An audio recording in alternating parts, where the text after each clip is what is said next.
Yeah.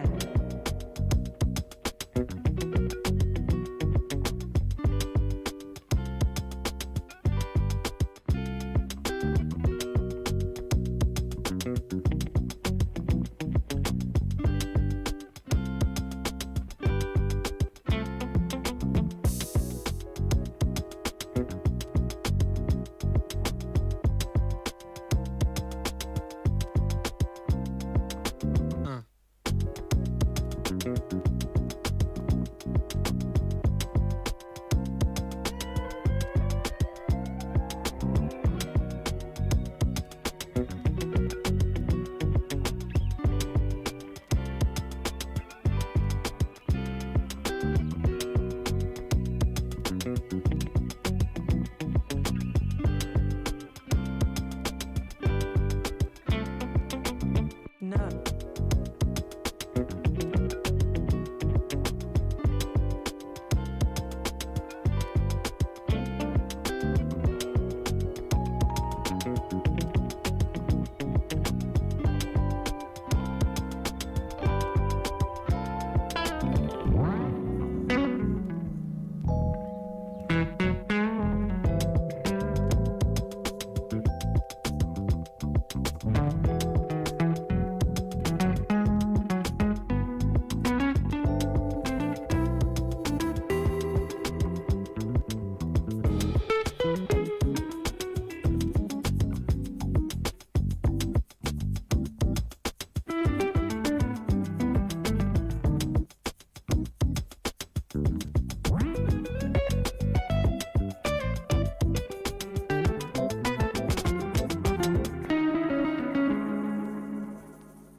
No.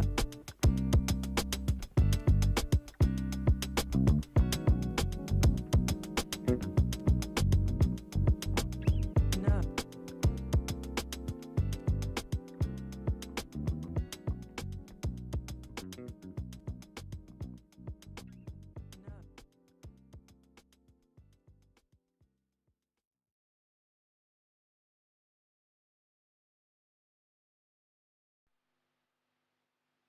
Yeah.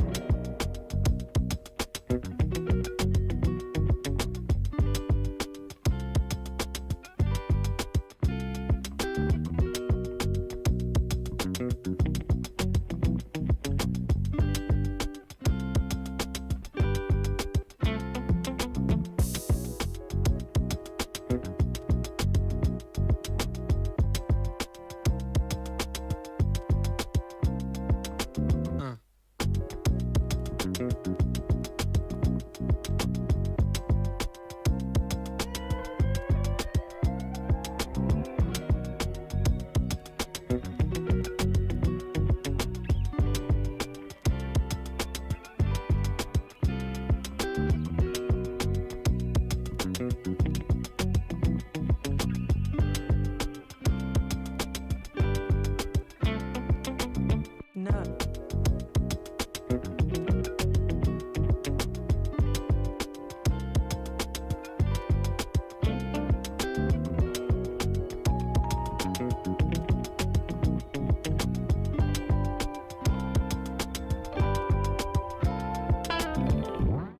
What's good, y'all?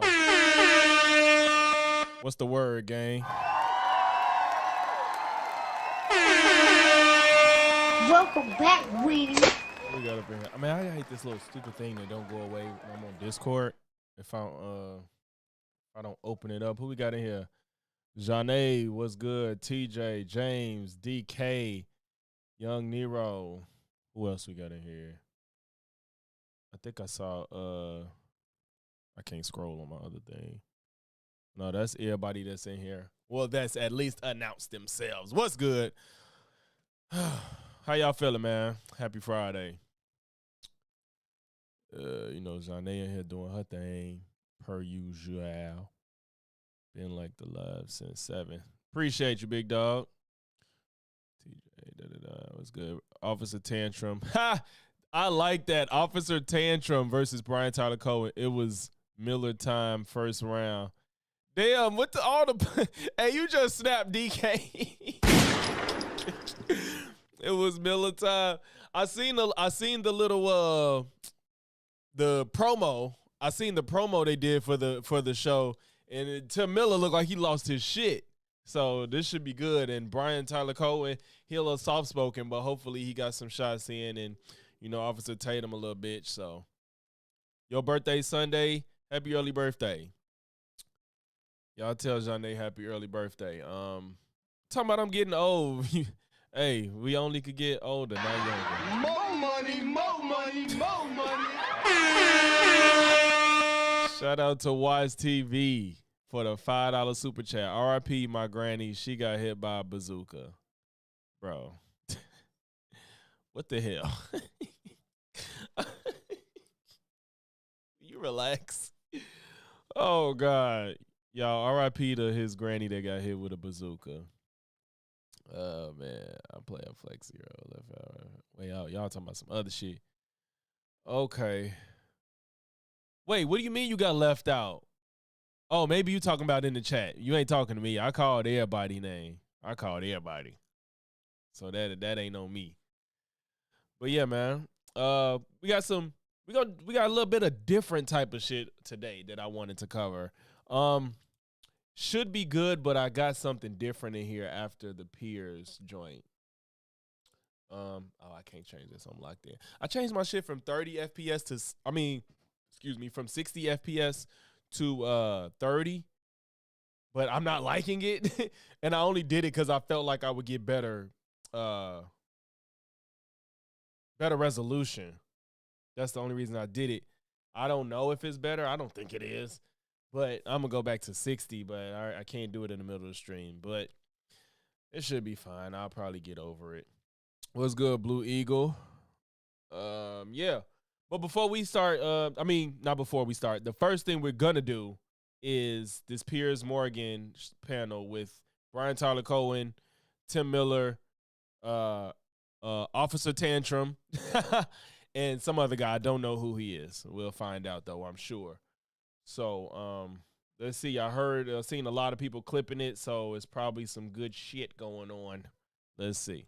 Must resign or face impeachment. That's crazy. I saw the video. It does not look consistent with someone trying to assault another person. I think this was staged. Shut up, Brian! You can't tell me to shut up. He called his Law ass Brian. enforcement works for us. They don't get to push down women. I know the emasculated males are up in arms. Is that what happened? 10 They times. I'm pushed a so woman scared. down I'm and so shot scared. I'm somebody? gonna shoot my bullet. Those are the masculine men? No, I'm sorry. Yeah. The masculine guy was the guy standing up for the woman, doing what men Yeah, should got do. shot. A Guys are bunch of completely stupid. pussies shot him dead.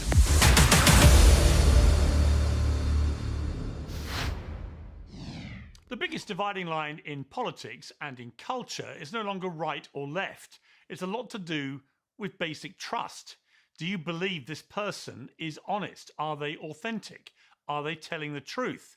That's why podcasters like Joe Rogan have displaced the corporate media, and why politicians like Bernie Sanders are among the most popular in America, whether you agree with their politics or not.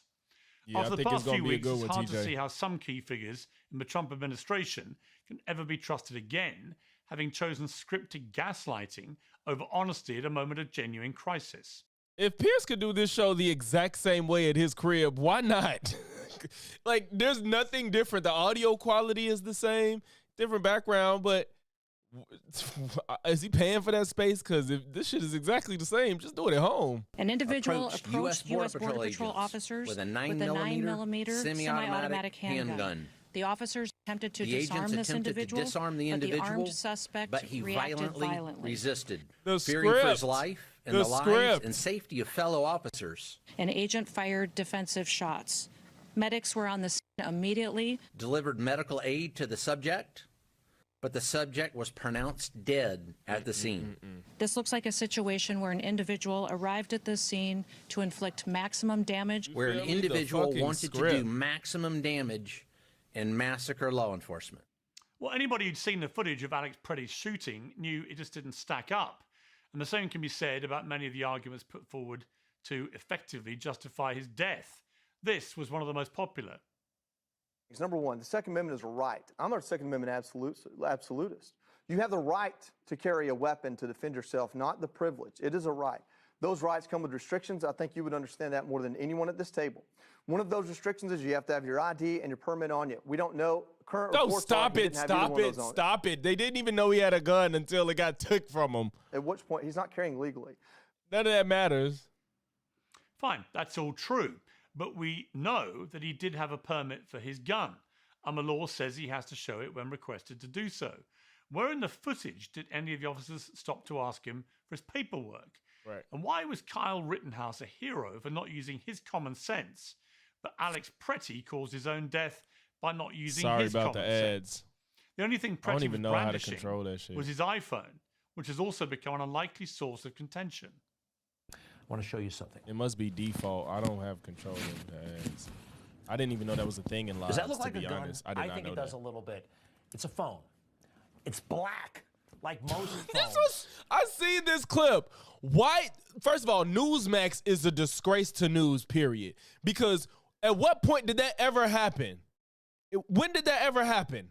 Like, that man never did that with his gun. They're not even arguing that they thought his phone was a gun. And this man's about some, that never happened.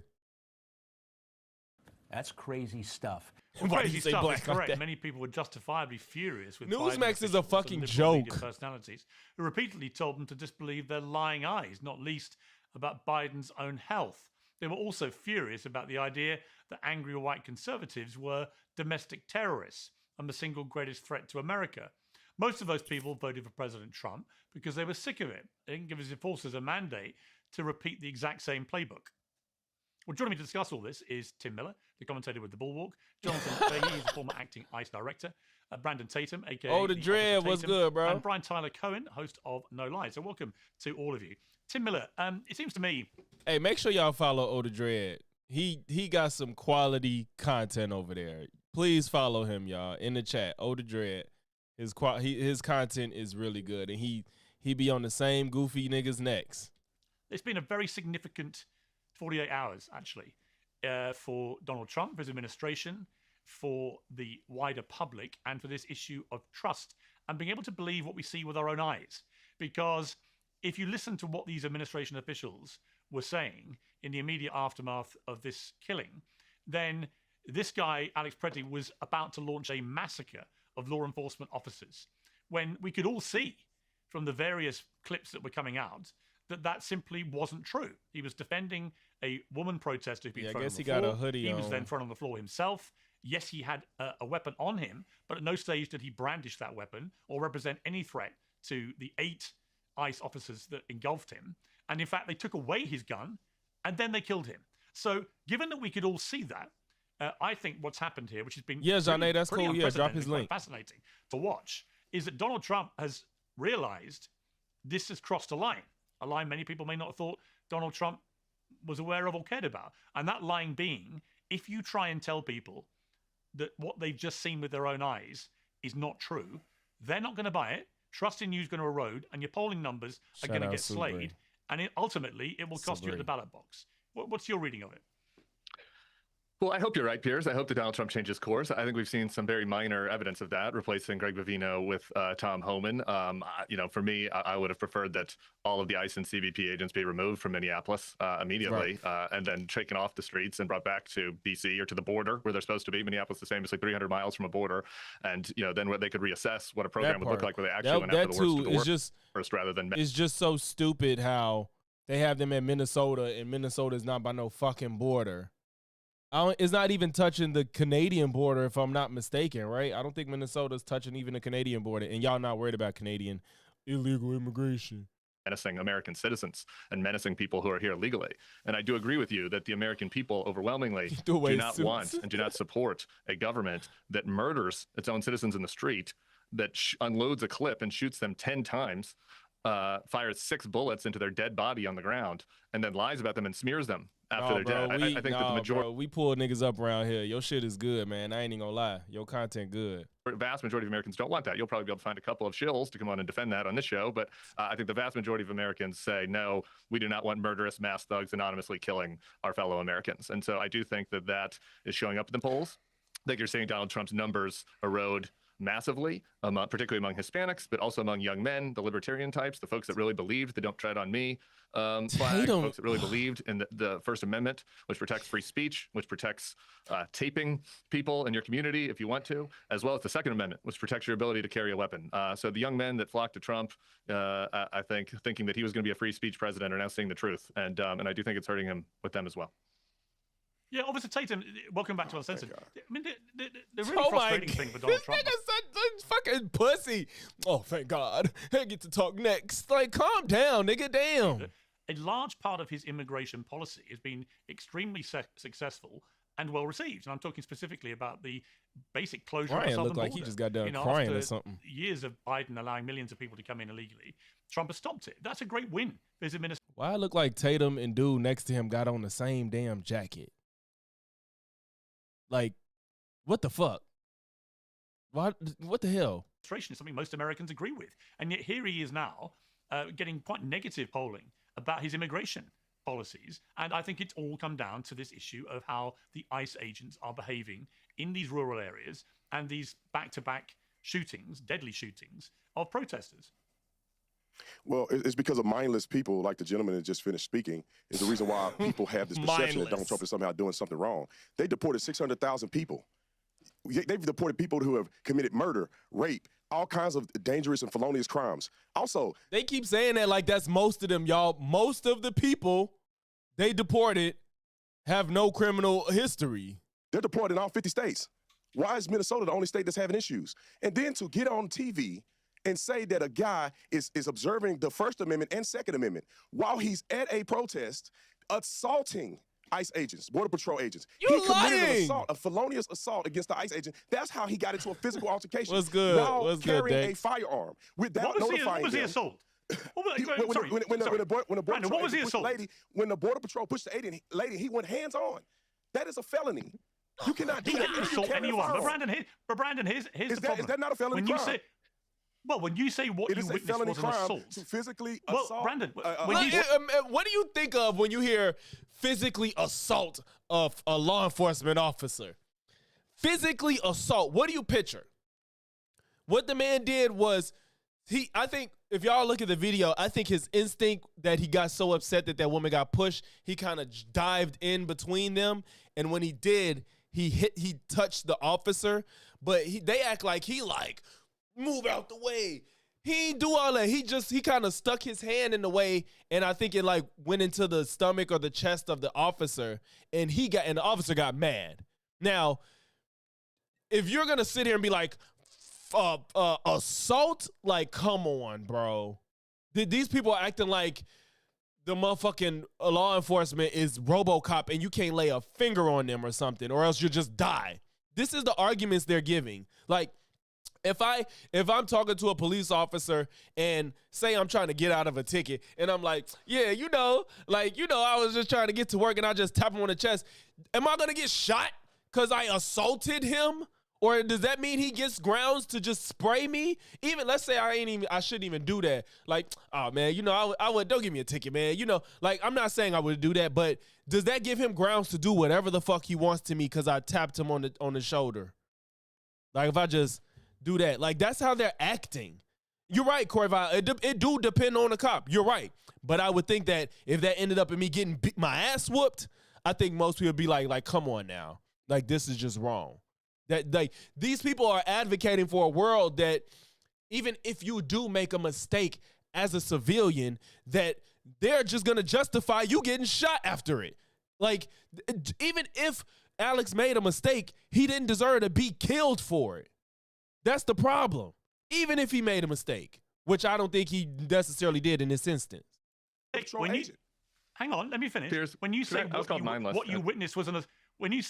you witnessed was an assault by Alex Pretty on ICE officers. That is not what I witnessed. Piers, because you don't live in America, you've never done law enforcement, you don't understand the law. And with all due I've got respect, a home in America. I've lived in America on and off for 20 years. But I'm saying you are not vested in American law enforcement. When you grab somebody like Who grab? He did not grab. These people. How do you just lie like this? Why are you lying? He did not grab him. Even if you want to say the best they can say is he touched him.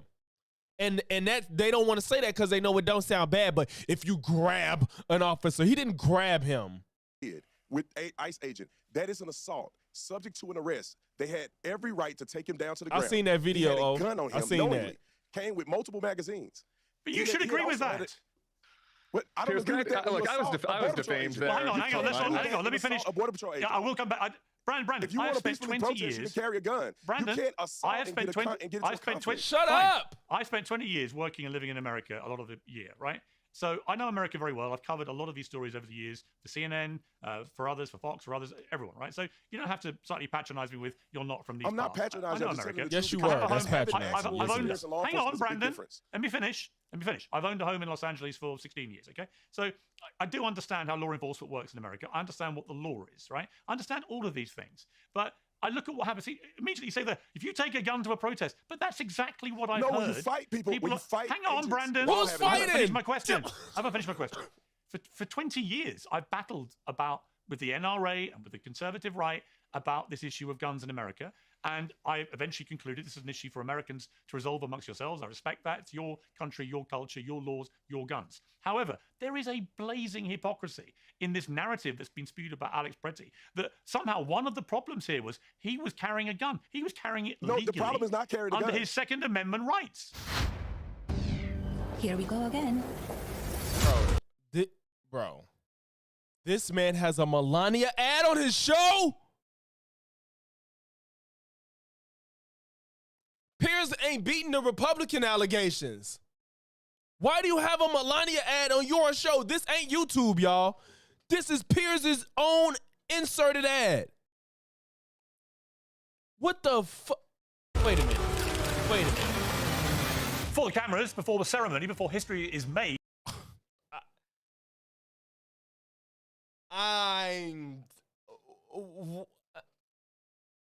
What? Piers, you can't beat the Republican allegations anymore. You have a Melania ad on your show that you let on it. This ain't YouTube. I have premium, y'all. This nigga inserted his own Melania ad. And you say you not a Trump dick suck? Bro. Holy shit. This just, oh my God. I cannot believe this. The problem is not carrying a gun.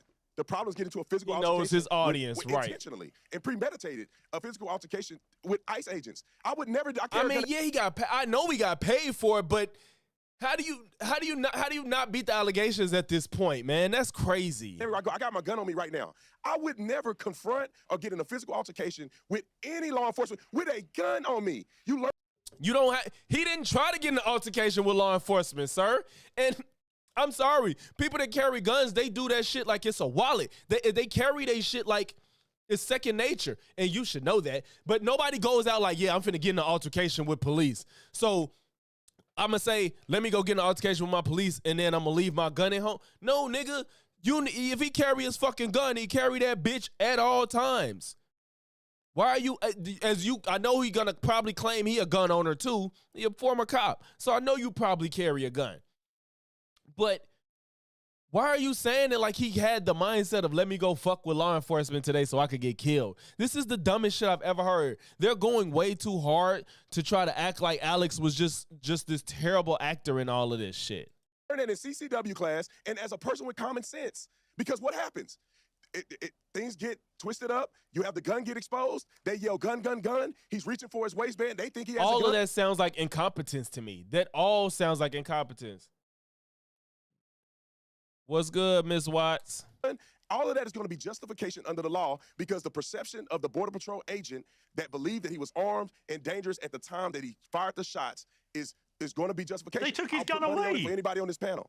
Just like Brandon, they took his gun away. We literally see them take his gun off him, and then they kill him. That doesn't mean that the Border Patrol agent who shot him saw the gun being removed. And that means that's incompetence. You can't just shoot people. You cannot just shoot because you just think something's happening. Y'all know about the acorn falling and the dude shot his gun just indiscriminately? The police officer heard a fucking acorn fall and hit his car. I don't know if everybody's seen it. This police officer heard an acorn fall and hit his car.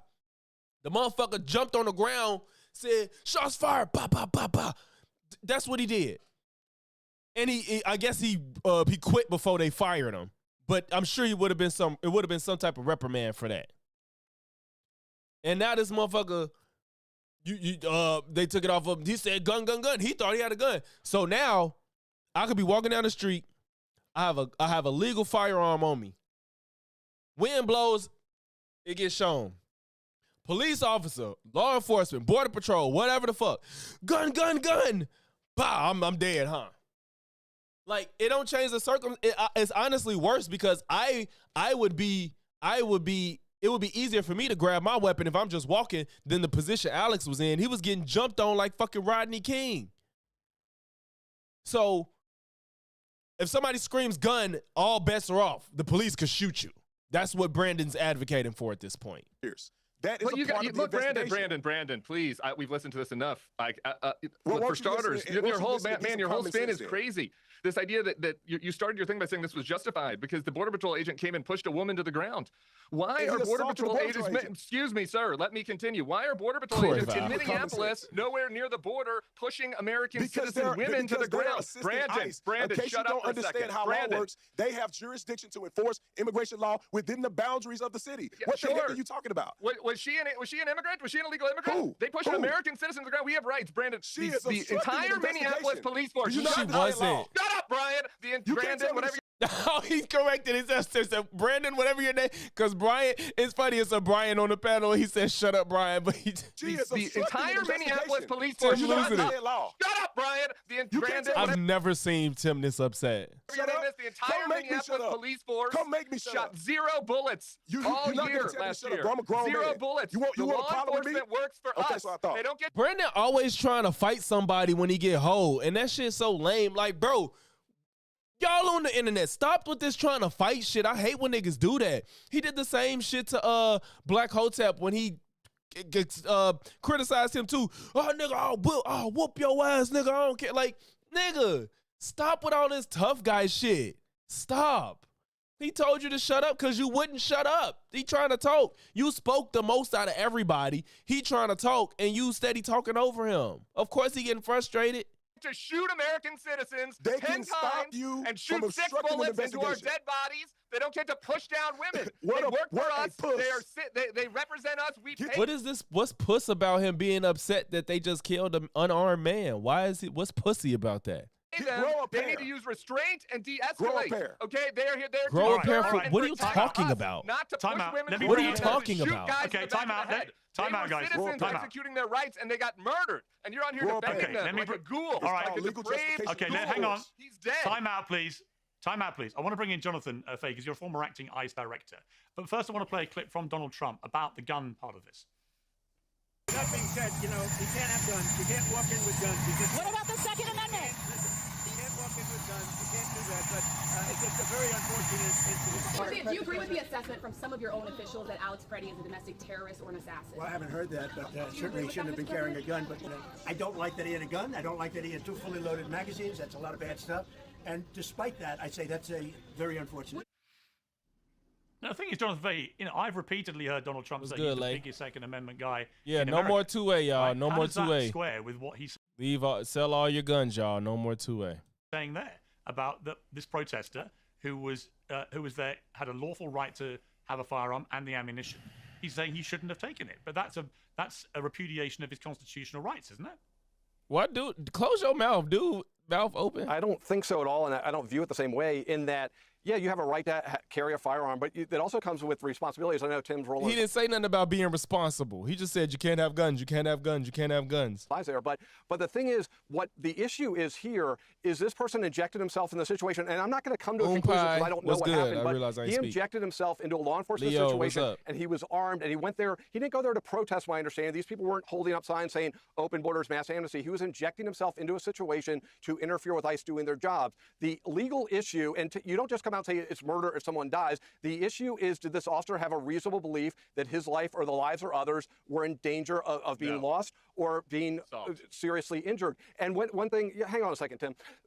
It's important from the officer's perspective and what's reasonable, and they are in this high-pressure situation. And the fact that the gun was removed, that's a factor, but it's not the only factor because you don't know in these situations, does he have another gun or something else to make someone safe? Oh, it's the fact that we're at the point now that they will say anything to justify Trump, even if it goes against everything they believe in. Hell, having Nicki Minaj present for y'all events.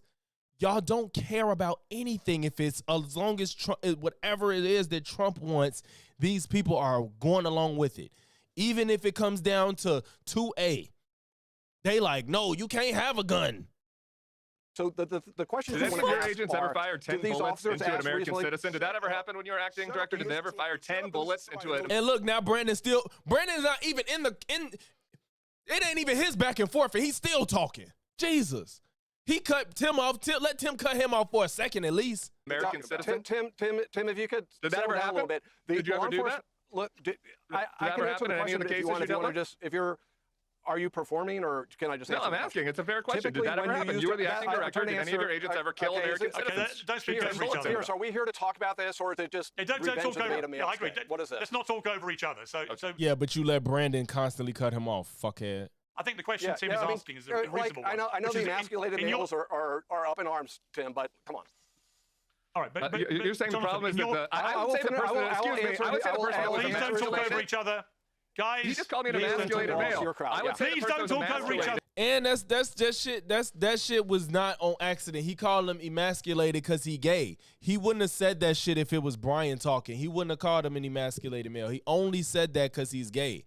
And I'm mad that Piers ain't called that shit out. He only said that shit because he gay. Guys, no one can hear you when you talk over each other. Okay. Pierce should have called that shit out for him to claim that he don't care. He supports the LGBTQ community, but you just let that shit ride. He should be like, why did you call him emasculated? Great. I'm trying to answer your question. You want to perform? Please let me conduct this panel. Thank you. The point Tim was making to you, Jonathan, was in all your time as ICE director, acting ICE director, did you ever have an incident like this where an ICE official put 10 bullets, or two of them did, put 10 bullets into an American citizen? I can tell you, I know a lot about police shootings. I was a federal prosecutor 17 years. I've defended police and police shootings. And the way they are trained, and Brandon will confirm this, you fire until the threat is no longer a threat, and then you reevaluate. So the fact that there are 10 bullets, you don't just say, you know, we've heard Joe Biden, remember, you shoot in the leg or whatever. You don't do that, and that's not the way they're trained. So if the issue is the number of bullets, then the question is maybe they should be trained differently, but they are trained to eliminate the threat. The question is still, I agree, an open question, was this a threat that should have used deadly force? And that needs to be investigated. But the number of bullets is really not a dispositive factor, and I know everyone wants to make a big deal about it, but that's not the issue. I want to bring in, hang on. I want to bring in Brian, who's been waiting very patiently. Brian, I think I read, did I read this week you've just passed 5 million subscribers to your channel, is that right? I did, yeah. Damn. Congratulations. See, it's so crazy how the tides change. Before the election, all the right-leaning YouTubers was blowing up and growing fast. Now, even those anti-woke guys, all they shit is slowed up. I'm sure these right-wing pundits is slowed up. Brian fucking hit a new milestone, 5 million subs. I think the last time I saw Brian shit, he was at 3. So, fuck. Like, now everybody realizes, oh, God, the Republicans are really trash. Let me look at these left-leaning creators. It's just, this is crazy. Or the people that's on the left that were just disconnected, and now they see Trump running amok. They like, oh, my God, I need to figure out what's going on. And now they finding people like Pac-Man and Brian and Midas Touch and shit. It's amazing. He did it through the patience. Yeah, no, it's great to have you on, and congrats on that. It's a big 5 is crazy. So, Brian, you've been waiting very patiently. You know, it's been interesting to watch the big rain back. You've watched Kristi Noem basically. You cannot look at these people blinking. It's gonna tweak you out. It's gonna feel abnormal. even though they're probably blinking normal, I realize with Piers' show, if you look at people blink, it's going to fuck your head up because it looks abnormal, but it's probably normal. Because Piers keeps the fucking camera on everybody at the same time at all times, so it's weird. He doesn't just focus on who's talking and stuff like that all the time, so it's just weird. Don't look at them blink. Fucking Stephen Miller under a bus. You know, Stephen Miller is the guy that actually tweeted about this guy being a potential assassin. Just look at who's talking. Fired up that narrative that he was a potential assassin, which was clearly completely ridiculous. Whatever your take on what we've all watched on these video clips, the idea that somehow he was planning to assassinate all those ICE officers. Yeah, you just got to look at whoever talking. And defensive. What are we seeing here? Today's show, the TV on screen. It's Donald Trump. We're seeing from Stephen Miller, from Greg Bovino, Kristi Noem, J.D. Vance, Donald Trump, the same thing, frankly, that we're seeing on this panel right here, which is this level of gaslighting and kind of narrative setting that, frankly, nobody believes. I mean, this idea for the former ICE director, my co-panelist over here, that Alex Preddy, this VA nurse who was brandishing a cell phone, was somehow a threat that even after he had 6 full-grown men, like these grown-ass men on top of him, that he needed to be that the threat had to be eliminated by unloading his clip into him. I mean, you can say this and you can feel justified, and we'll have Officer Tatum over here back you up because there's nothing that Trump or any of these secret police or the Trump administration can do that will garner any pushback. But that right there is the perfect testament to why nobody believes what's happening here. It's because even these ardent right-wingers in this country, and certainly the vast majority of independents, I'm talking 3/4 of independents in this country, are listening to this gaslighting and recognizing that it's not just a lie they're being told, but it's utter contempt that's being displayed by these Trump administration officials for the American people. Say again? Well, I would say, Brian, as well, I say that was gaslighting? thought that that this idea that Alex Preddy posed some threat where the response needed to be unloading his clip. To be resolved. And it's not going to be resolved because the reality is DHS is not going to investigate any of this. DHS isn't going to investigate anything Preddy's going to do. Just like DHS,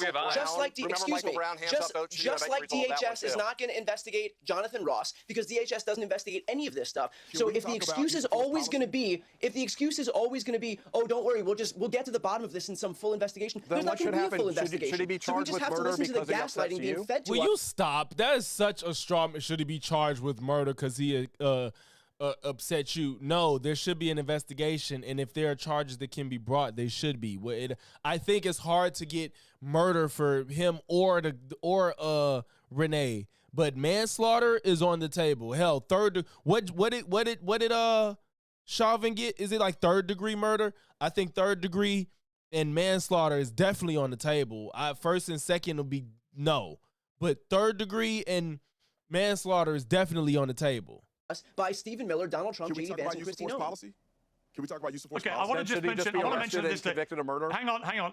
I want to mention at this stage. Look, I want to bring in the incident with Ilhan Omar because it's kind of connected to this. So Ilhan Omar was doing a town hall in Minneapolis. And it still bothers me that there's not more noise being made about the fact that these motherfuckers is wearing masks, bro. She was attacking ICE, and then a guy comes out of the audience. Because that's a big part of all of this. Anybody knows that when you're unidentifiable, you're more willing to do some shit that you wouldn't normally do. If these people's faces weren't covered, they would not be quick to act this way all the time. You got videos of motherfucking ICE driving by in their cars, spraying spray at random people on the street just for the hell of it. You wouldn't do that if you was identifiable. They're just mad and doing what they want because nobody can see their faces. Outside of freezing weather, you know what I'm saying? If you see your mailman and shit, that's totally different. Outside of that, why are people wearing masks? If it ain't just for being cold. It's to do shit that you don't want nobody to see you doing. That's why people wear masks outside of trying to protect themselves from super cold weather because they have to be outside for an extended period of time. That's the only time. God. So sitting down and sprays her with a strong-smelling liquid from a syringe. Now, that is a potentially extremely dangerous Sabri, the next video will be less tense. What that could have been. It turned out to be, we believe, harmless. He is wrestled away. But had it not been harmless, had it been acid or something... And Brandon can't contain himself. He's like he's fucking 5 years old. It's fake. It's fake. Can Piers get through explaining what happened? This is the first time probably I've ever heard somebody interrupt Piers introduce the next topic. Like, it's one thing to cut Piers off if y'all arguing, but he's cutting him off while he's bringing up the next topic. Will you fucking relax, bro? Is this nigga drunk?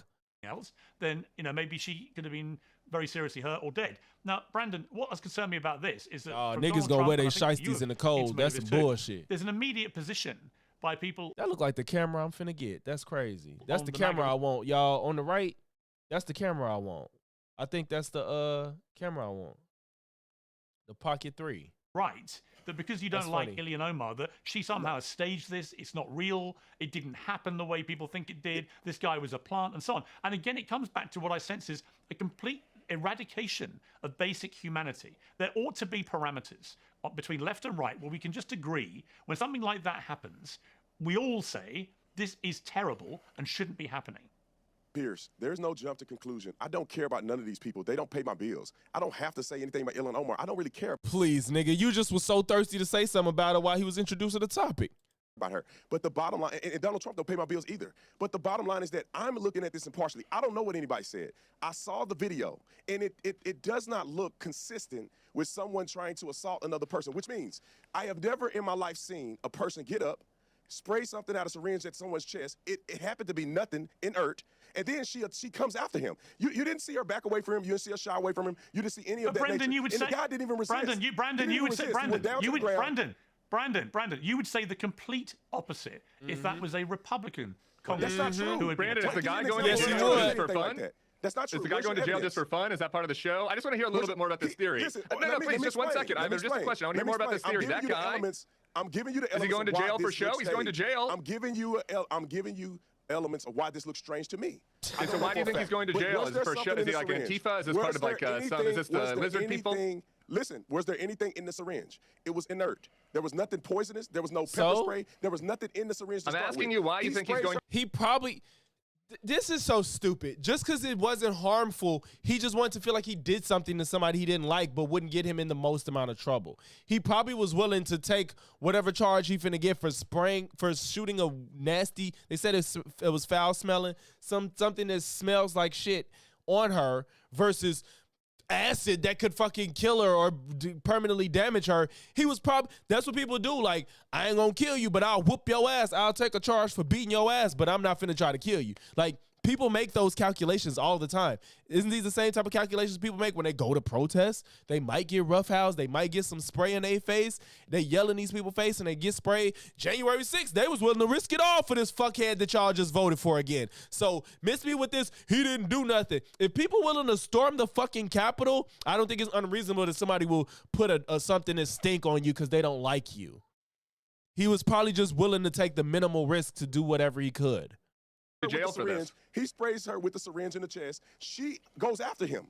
If you're afraid of somebody spraying you with a chemical agent, you're not going to... Afraid? If she immediately wasn't in pain, what's she afraid of? Pursue them. He resisted not one bit. He goes to the ground. And Ilhan, I'm sorry. Y'all could feel how you feel about Ilhan. She don't seem like she's a scary person. She gives off a energy that she's not really fearful of much. She don't give a fuck. She probably didn't care.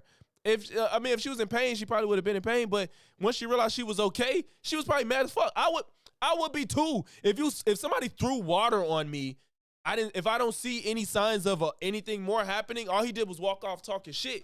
I'd probably go run up on them and try to beat their ass too and be in their face. If I just knew you threw something on me and I don't feel any pain, I'm probably going to walk up on you too and try to do something. Why is this surprising? Just because she's a woman? It's some women that'll take an ass whooping from a man. They call it what you want, but some women do that shit for whatever reason. So you don't believe it, do you, Brian? Exactly. I like Leo Croy, I know. I think this was staged. I don't know if it was true or not. Can I ask a question here? Can I ask a question? Okay. What if Alex Preddy had sprayed a liquid onto this ICE officer? Would you have Brandon, would you have said that there was no threat at all? It'd be aggravated assault. And you would have supported executing him. Right. No. Just like you would have supported. No, you go to jail. Why couldn't Alex go to jail? Why did he have to get killed? Yes, the gun is involved, but the gun was taken from him. And if he got shot because somebody took the gun off of him and they yelled gun, gun, gun, and they shot him because they thought he had one, that is incompetence, and you should not excuse it. That wouldn't have been justification. That wouldn't have been justification for the ICE agent to react. But merely holding a phone is justification to react. Who said that it's justified for somebody? What is this? What is with them in this emasculating word? Like, these niggas plan to wear these fucking jackets and say the same shit. Why y'all calling people emasculated?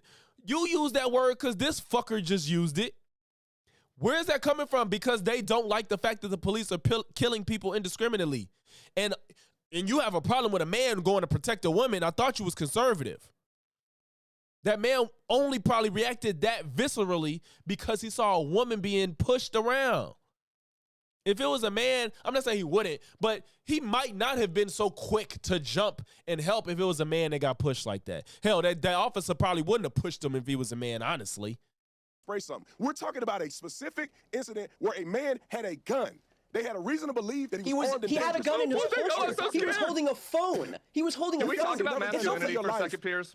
I'd like to talk about masculinity for a second. On him. I would too. I would too. Did he not have a gun on? Have you ever done law enforcement? Any one of you? But I don't think he's talking about Preddy being emasculated. He calling Brian and Tim emasculated for whatever reason, though. Emasculated men on a thing. Have you ever done law enforcement?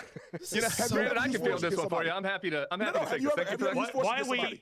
Why are they emasculated? Have you ever had to use force and make a split-second decision? Apparently, what is this? I hate when people do that. Have you been in this situation? Stop. That you never probably been in this same type of situation. Just because you've been a police officer, I don't think that you necessarily been in this type of situation. But that doesn't change anything. Shout out to DL for the $5 Canadian. Jay-Z and Pusha T are mentioned in the Epstein files in the new document. Dumb. Oh, shit. Is it something nefarious? Lord. Emasculated because we're not bootleg. Appreciate you, DL. For ICE agents who want to kill somebody. You can judge Apparently we're emasculated because we're not in support of six guys jumping on and murdering a nurse. There's a use of force. You're a real man, Brandon. Hey, Brandon, you're a real man. But you can defend 6 full-grown men unloading a clip into a nurse's head. Hang on, please. Hang on. We can't hear you when you all talk at once. Nobody hears any of you. Tim. Yeah. So I have a couple of things on this question of whether I've been an officer. This appeal to authority. I haven't, but you know who has? The chief of police of Minneapolis. The chief of police of Minneapolis. Excuse me, Brandon. Let me finish talking. The chief of police of Minneapolis gave a press conference. Shot Preddy. Brandon, let him talk. Oh my God! Well, actually, that's a good point. We actually don't know the man who shot Preddy because the federal government is hiding him, so we don't know who killed their own citizens yet. But we know that the chief of police of Minneapolis gave a press conference after the shooting of Preddy, where he talked about how the judgment was irresponsible and how his police officers, every single police officer in the entire city of Minneapolis, shot 0 bullets last year. They encountered real criminals. Bro, what the hell? Why he can't be quiet? Why can't he shut up? Stop. Oh my God. Excuse me, let me finish. They encountered real criminals, not soy boy protesters like Alex Preddy. They encountered actual criminals. They encountered murderers, rapists, assaulted. Piers, tell him to be quiet. Damn. Jesus Christ. He ain't got through 2 sentences without him interrupting him. Yeah, they did. They encountered those people. They were armed. How many? They disarmed 1,000, according to the chief of police of Minneapolis. They disarmed 1,000. Oh they my disarmed God. 1,000 people last year without firing a single bullet. These morons fired 10 bullets. And this whole thing about this definition of masculinity. Okay, it's like the tough guys are the 6 mass goons pushing down. Oh my God, Piers will not stop him. Why won't Piers stop him? Even when this is how fucked up Piers is, because even when he agrees with the people on the topic, when he agrees with the people on the left on the topic, he still won't even shut up the people that's on the right from talking. He only calls out interruptions when the left interrupts the right. He even agrees with the people on the left for this instance, and he's still letting him talk over him constantly. He only called it out when Tim did it to them. Oh my God. A woman pushing down a protester and then getting scared. Oh, they saw a gun and I got so scared and I've got to shoot my blood. 10 times. That is kind of what happened. They heard gun and they shot him. They didn't see one pointed at anybody. A gun didn't go off. They're trying to put this stupid narrative of the SIG misfired, so they thought it was okay to shoot, which even if that was the case, that's still inexcusable, and that's incompetence as well, because just because you hear a gun don't mean you just start shooting at whatever's close to you. What if that SIG did go off? You clearly shot in the wrong direction because it happened behind you. If you're going to shoot a gun because you hear a gun, you don't just shoot indiscriminately, right? Wouldn't you try to shoot at whatever's probably trying to shoot at you? So if you're just going to shoot because you hear a gun, if it misfired, it's actually worse on them because it was behind you when you shot in front of you, meaning you don't have any spatial awareness. so woman scared. down I'm so and shot scared. I somebody? gotta shoot my bullet. Those are the masculine men? No, I'm sorry. Yeah. The masculine guy was the guy standing up for the woman, doing what men should got do. shot. Standing. Oh, if that's a fact, that's crazy. If I haven't heard that, but if that is the case, that's even crazier. That means he was just literally doing his job.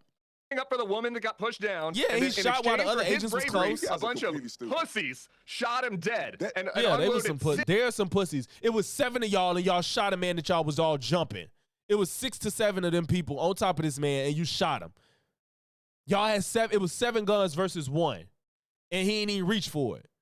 This nigga is he bullets into his dead body while he was laying on the ground. That's what happened. It doesn't matter. Why does he keep saying that shit? Those are the emasculated men, and I wish we had more men like Alex Preddy, but unfortunately he's dead. Okay, let me bring in. All right, let me bring. Hang on. You never arrested anybody. Hey, shout out to the 60 in the chat. Make sure y'all like the stream, man. It should be at least 45 likes. You never carry a gun. You probably don't have a gun on you now. Quit acting like you bold to break. If you in a think it's cool to just shoot people do you have a gun on you? all the time? I'm concerned about your weapon. To be honest. I'm really They not concerned trained about at your all. based on your judgment and how big of a whip. Imagine the training going from 6 months to 47 days, 6 months to 47 days, and now we've lost 2 people unnecessarily out in the field. The fuck? Granted, no. Now let me take that back, because the 2 people that did these things apparently aren't rookies. So y'all just on edge. Maybe y'all should get a new career. I was a police officer. Brandon, How many people did you kill? Brandon, how many people you kill? If I may, Brandon, you don't have to be packing a gun to be a real man. Thank you. I don't have a gun. More than most people in my country. Said that. The wussy. The wussy, bro. These is gay. These is homophobic dog whistles, bro. That's all that is. That's a dog whistle to try to call him gay without calling him gay. I know that's what he on. I know that's some bullshit. And Piers ain't gonna call that shit out, I bet you. Brandon ain't never called an interlocutor a wussy. Even when he talked to Black Hotep, he didn't call him no wussy.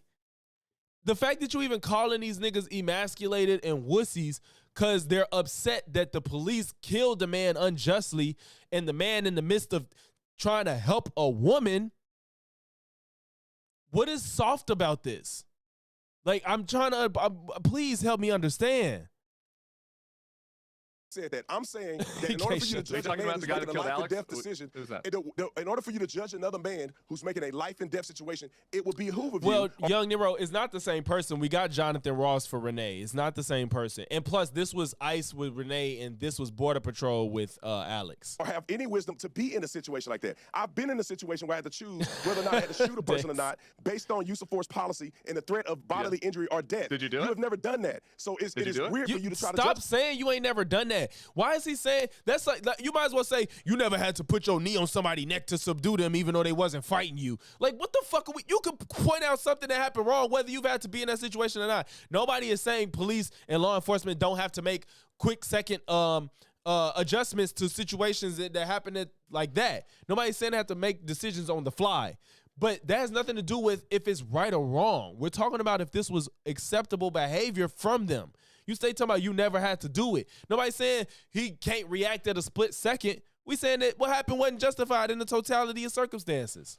The person who's in that split-second decision when you don't even carry a gun. So how about you go on a ride along and do some training? It's pretty easy to judge. It's pretty easy to judge, actually. The guy was laying on the ground. He was a corpse, and the guy shot him from a distance. Boom, boom, boom, boom, boom, boom, 6 times. It's pretty easy to judge whether it was a threat. And you can obviously tell that guy panicked. He shit his pants. Let me bring in Jonathan. Jonathan. Well, he said 6, so I'm guessing Tim knows that the other guy did the other shots. We bring in Jonathan. Look, there's a lot of movement going on here. Bovino's been sent packing from Minneapolis. Kristi Noem's been effectively gagged. A lot of heat on Miller and others for putting them up to the rhetoric. They all seem to suggest it all come from Stephen Miller. Trump clearly aware that this is not working politically. But, ICE remain doing what they're doing in other parts of America.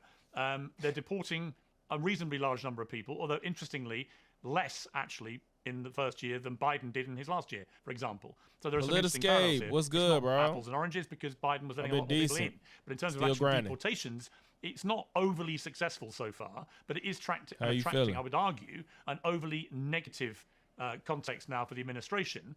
If you were running ICE now, what would you be recommending to Donald Trump about how they should conduct themselves going forward?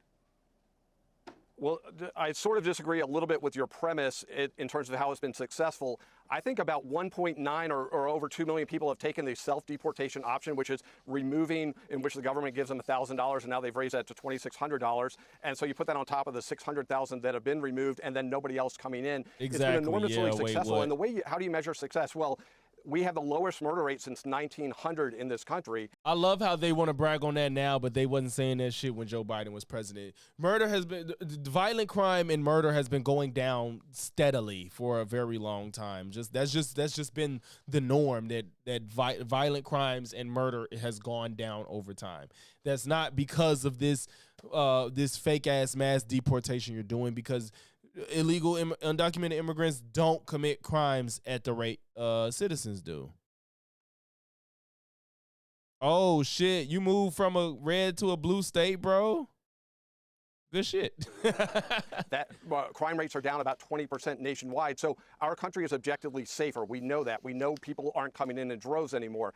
And so you have to look at the big picture. We also know things like wages are going up, because when you look at illegal immigration, and you know from your country, it's not just something that has no cost to the citizens. It's enormously costly. Illegal immigration makes... Let me guess, you in Cali? Americans poorer, less healthy, less safe, less educated, and that's not really even arguable. It costs $150 billion a year. And what's interesting, just in tax dollars, and not to mention all the other costs, and what's really interesting about this is everyone knows at this point Biden and Mayorkas were bringing people in deliberately because they want them to be voters and they want them to help in the census. There's really no serious argument against that. That is true. Giving money for people to leave, it's almost as like... I don't know, like like giving them money to leave is kind of like, okay, I'm assuming this is the thing. If you're giving them money to leave, they're not a criminal. I'm sure you're sending people that's just either overstaying visas or just here undocumented. Why don't they want to get these people, put them through the process to become citizens one way or another? Because they're probably just here working, and now you're getting rid of jobs that. We're in a fucking labor shortage. There's not enough people for work, and then you're just getting rid of people. They claim all this shit was to bring manufacturing, and you're losing jobs. You're losing jobs that ain't manufacturing. Everything is bad, and then you're like, yeah, let's just get rid of the people that's here instead of putting them through a process or letting them stay and work. The deep south of the north. Damn. Oh, yeah, it's real over there. It's very interesting that the Democrats' response to everything is always stop the deportations. They never say, hey, let's think of a good way to get rid of the illegal aliens. They'll never say that. So it really is a tell where they're coming from. But as far as what I think a good messaging should be going forward is focus on the criminals for the deportations, meaning for the arrest outside of the jail, focus on the sanctuary cities, because, you know, one of the issues with Minneapolis is the sanctuary cities where they would rather turn over a child molester back into the community than Stop it. They piss me off with this. That's not what's happening. Over to ICE. And by the way, Tim Waltz wrote an op-ed lying about this the other day. And that's true, Zane. And I do think that now that he is blinking excessively while he's talking, and I think that might play into him fucking knowingly lying. In the Wall Street Journal. So you have to wonder, is he even acting in good faith on this? But I think emphasize the criminals, emphasize the benefits from not having illegal aliens in the country, and also remember, deportations and border security are intertwined, because the reason people were coming under Biden was because they knew that second they set foot on American soil, they were all, for all intents and purposes, a citizen of this country. So you cannot have those policies, or people will continue to come in. These all work together. But deport the criminals. Say who you're deporting, why, incentivize self-deportation, and talk about the benefits of not having illegal immigrants. As you know, in your country, it's a big problem. I get it. Let me bring Brian back in. I want to play a clip of Jimmy Kimmel last night. And to the people of Minneapolis, to the Preddy family and the Good family, and these people who were looking out for their neighbors, we want you to know that we are with you and you are not alone.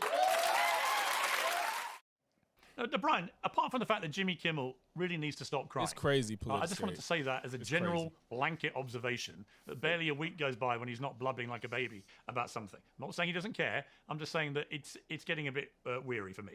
But also, I don't remember him crying when Barack Obama was president. There's a clip doing the rounds today of Obama talking really tough language about his own deportation. This is such a fucking reach. Why are you bringing up Obama's deportations? Jimmy is not crying over deportations. He is crying over Alex and Renee. Why did you just make him upset about these American citizens being killed to Obama's deportations? He just loves bringing up this stat for no fucking reason, as if anybody's talking about it. And look, Brandon got this look like, ooh, you got a point. Nigga, nobody is crying over deportations. He's crying over the loss of these two people's lives. Now, whether you think it's genuine or not is different. But why the hell are you bringing up the deportations? He's not crying over deportations. Record and why it was so important. What's the relevance? 3 million people. No liberal friends of mine gave a damn. Like, you see what I'm saying? Even when Piers agrees with the left on something, he still has to shoehorn these right-wing talking points. And Brandon's sitting there like, yeah, I can't wait for somebody to answer this question. That's a Brandon. Maybe I don't know what I said. You how many people he was deporting. He was putting kids in cages. This is the fucking dumbest shit I've ever heard in my life. That people chuck at Trump.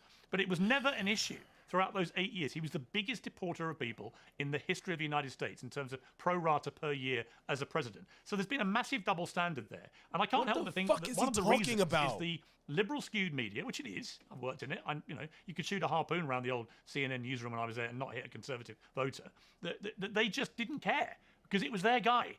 And what happens this time, because everyone hates Trump on the left, and the media collectively hate Trump.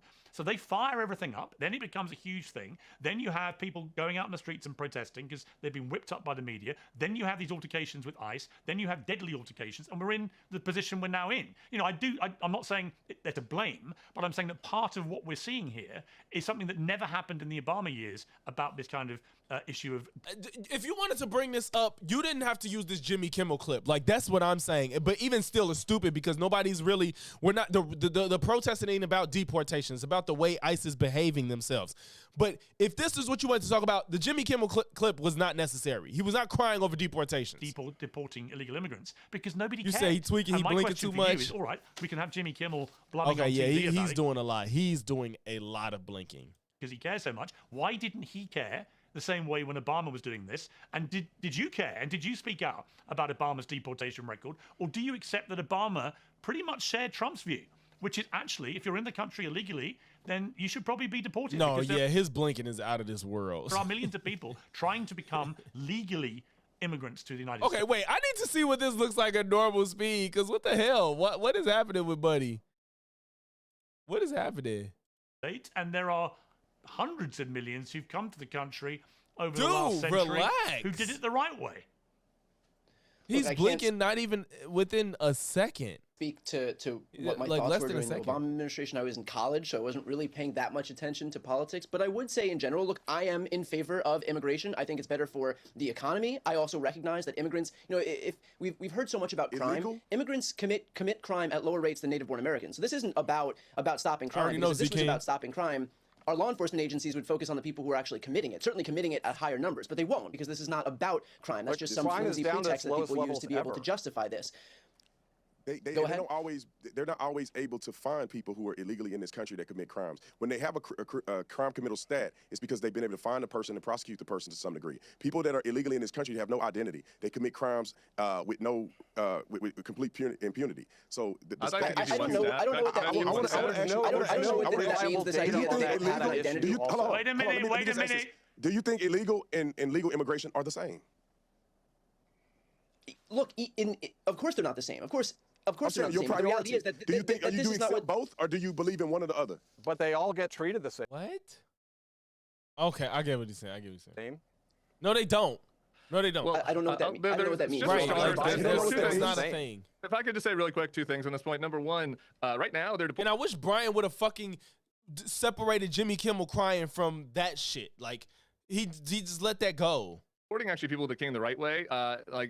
They're reporting people that came here as asylees Stop or refugees, animation! and they're sending them back, even though they've been going through the legal process. Excuse me, can I just finish? Seekers? They are asylum seekers. They came across the border illegally. They showed up to a port of entry and they volunteered. They've been going to their checkups with ICE, waiting for their court date, and they're reporting those people. So that, excuse me, just really quick. So those aren't illegal immigrants that are being deported. They're people that have done the right thing. They're being deported. What's good, Bill? It's the first time I've seen you in here. Can I say one other thing? 20 million. I just want to say one other thing before you respond. When you talk about illegal immigrant crime, I do have one pretty easy stat to point to. So far this year. Yes, Tatum Tatum, somebody, I think I saw a short of some Poliscape. Somebody in UFA, I think said something about this. They're acting like, somebody on Jubilee talking to Adam Mockler. They pretend like when an undocumented immigrant commits a crime, it just goes unnoticed and they're ghosts and it's not accounted for. So say y'all rally on Lincoln Riley, right? Y'all say you, undocumented immigrant freaking murder somebody. We have a assailant and we have a victim. I got you in a second, DL. You got an assailant and you got a victim. And they're pretending as if we can't find out that that person is not an American citizen. So they want to pretend like, oh, well, the murder never happened. We can't count it because they're not documented. We don't know anything. These people are impossible. Shout out to DL for the $5. The $10 Canadian. More money, more money, more money. Shout out to DL for the $10 Canadian. Newly released Epstein file claimed that former Prince Andrew engaged in torture and was an accessory to the death of a young girl. According to the email, he tortured her before forcing another. Jesus. I didn't get to read in a lot of the shit that they just put out today, man. And shout out to DL for the $5 Canadian. According to the email, he tortured her before forcing. Oh, you sent it. Oh, it all got in the first one, bro. But appreciate the super chat, man. Thank you. I gotta get to that shit. It's too boring to read on stream, but I definitely gotta look that shit up. I'll probably make some shorts about it or something because it's just a lot of reading. In Minnesota, illegal immigrants have killed 0 people. The ICE agents have killed 2. So 2 American citizens have been killed by ICE, 0 by illegal immigrants. So that's the current crime status in Minnesota. Kick out ICE and bring in illegal immigrants. Okay. Well, kick out the murderers, I would say. I actually want to kick out the murderers. No, great. I want to kick out the murderers. The illegal immigrant murderers, get the hell out. The guy that killed Lincoln Riley, get the hell out. By the way, the guy that killed Alex Preddy, you get the fuck to prison as well. How about that? We get rid of all the killers. If he's unjustified in his use of force, appreciate it. Let me ask Brandon. Look at what Jacob Fry has done in Minneapolis. If I can say one thing. Hang on, please. Hang on, please. Guys, let me try and moderate the panel, criteria, not the hysterics. Let me moderate the panel. I gave you a stat. Brandon, do you think there's a lot of hypocrisy given that Obama deported 3 million people and was very strong in his rhetoric, as indeed Bill and Hillary Clinton were? The clips are everywhere, right? They all basically agree about the problem. I'm for that, Piers. This is a question about hypocrisy. It's a question about killing American citizens. I literally lost my mind criminals is fine. When I went back and listened to what Barack Obama said. What Barack Obama said about not coming to America, you would go to the back of the line. You didn't do it the right way. We're gonna catch you and we're gonna kick you out of our country. Everybody should be in lockstep with that. If you came here legally, we love you. But they are coming here legally. Liam Ramos, a 5-year-old boy, who was wearing a 5-year-old boy who was wearing a Spider-Man backpack, a bunny hat. His father was here through the asylum process. His father was here legally. He was going through the process. So there's always an excuse. You'll always complain. They don't give a fuck about legal immigration. They don't. His dad was going through the asylum process, and they still tried to deport him. Well, he was going through the process. So they could identify the guys, don't talk at once, please. Let him talk. He was the exact Liam Ramos's father, the 5-year-old child. Then why not help stop talking for a second? All right, go. Shut up. A 5-year-old boy. Right, a 5-year-old boy was let used Brian as finish. bait. Brian, make your point about the 5-year-old boy. Then Brandon, you respond. Liam Ramos, a 5-year-old boy wearing a bunny hat and a Spider-Man backpack, used as bait to get his father to come outside. He was here legally, going through the legal process, the exact thing that, Brandon, you're claiming you wanted to see, and yet he's now in the process of deportation. So the goalpost will always move. You'll claim that this is all about wanting people to go through the proper process, but then you've got people who are going through the proper process, and yet ICE still creates deportation porn out of their processes and tries to get them out of the country anyway. Deportation. Okay, Brandon. Okay, I want people to be very clear about this. You can come through the country without going through a port of entry. You're illegally in this country. You can come through a port of entry and your asylum claim gets denied, and you're also illegally in this country. So 2 things can be true at the same time. They did not use a 5-year-old to lure this guy. They already had an arrest warrant for him. He got arrested. He fled from them, leaving his child behind. They had to take the child into some type of custody. I'm sorry. Listen, these people are so full of shit. He did not flee from his son. The fucking people they had people willing to take his son, and they still took him. ICE took his son while he had like friends and I think the school, or they had people that was gonna take the son, and they didn't. He didn't flee from his son. And again, Why are y'all trying to deport people that's going through the asylum process? They're lying. They don't care about actual legal immigrants if they don't look a certain way. Can we just be fucking honest? Please. Like, the general public, if you look a certain way, they don't care. I told you on the last video I made, Kabi Lame, they told his ass to get the fuck out. He had the money to do, if he didn't do it, he would be barred, so he just left. Like, if you don't look a certain way, they want your ass to fuck out, period. For safety, the family refused to take the kid into the house. They refused to take the kid back from the facility. So ICE had no choice but to have this kid in a safe environment because his dad did not care enough about him to take care of him. You guys are using a 5-year-old for your if you see his knee, porn. his legs It is crossed. not true that they lured that man. Listen, why can't we all on this panel say, legal immigration is good? If you come here them white illegally, South Africans, you have broken the law and you have to be deported. Why are we against deportation of illegal immigrants? The two people in the middle make sense. No, what are you Pierce, talking I'd like about, to get in man? here Look, real quick you don't on the let me asylum talk, issue. but I'm for it. Deport. Start why with the are you worst of the mad at worst. Then why not? If people Why are here not legally, deport Minnesota to cooperate with ICE? Because Why ICE not have them isn't cooperate going with ICE on the after criminals? illegal immigrants. How hard do I have to say this? I agree with. Could I finish? I can answer So your they are question if trying you to want. leave the illegals in and deport the legal ones. Well, why not have Minnesota give up the illegal immigrants that are in their jails? Why aren't you in favor of that? Or maybe you are in favor of that. I don't know. They're doing that. Huh? The Minnesota Department of Corrections They're is not working doing with it. the yes, That is they a are. sleight of hand. That is not. That is factually untrue. You can spaz out or do whatever you do, but that's not true. The jails are not turning people over, and that's the vast majority of people arrested. The prison system is, and that's the sleight of hand that Tim Walz is using there. But the jails are not, and that's factually true. And they would even admit it. Tim Walz. This is here. None of it. Okay, hey man, and you can spaz out and do your little shtick. I'm just trying to reply. But I think the other issue. All right, go ahead and reply, Tim. Look, I'm with you. Criminal aliens should be handed over to federal ICE agents or federal CPB. I'm with you on that. Here's, okay, so if you have excuse me, if you could you let me finish? And if you have a critique about the way that Hennepin County and Minneapolis is handling that is a fair critique, and that is fine. And we could talk about that policy and what the right policy is. I'm also for deporting people that came here illegally. What ICE is doing in Minneapolis is far beyond that remit. They are going after people that have asylum claims that have not been adjudicated. They're going after protesters. They're going after American citizens. They've jailed American citizens. They're going into neighborhoods. They're bullying people. They're pushing people, and they're murdering people. So if your issue is let's deal with Hennepin County prisons and figure out how to work better with them, then that's fine. You don't need to murder American citizens to achieve that goal. And so we can agree on that. Because you can agree that the American citizens should be shot dead. Let me bring in Brandon. More issues. Let me bring in Brandon because I want to bring in just an update from Polymarket about Kristi Noem. It's quite interesting. We're following the prediction markets on this subject of who will be the first to leave Trump's cabinet. You know, almost uniquely, he's a year in and hasn't fired anyone from his cabinet yet. Polymarket has a $1.5 million market open. Didn't one dude get reprimanded for the signal gate, for the signal shit? I thought somebody got reprimanded for that. I guess he didn't get fired, but he got demoted. Kristi Noem is at 39% to be that first member of Trump's cabinet to be fired. She was just at 13% before the 2 deaths in Minneapolis. I mean, Brandon, do you think she's on the way out? Is she going to be the first casualty of Trump's cabinet?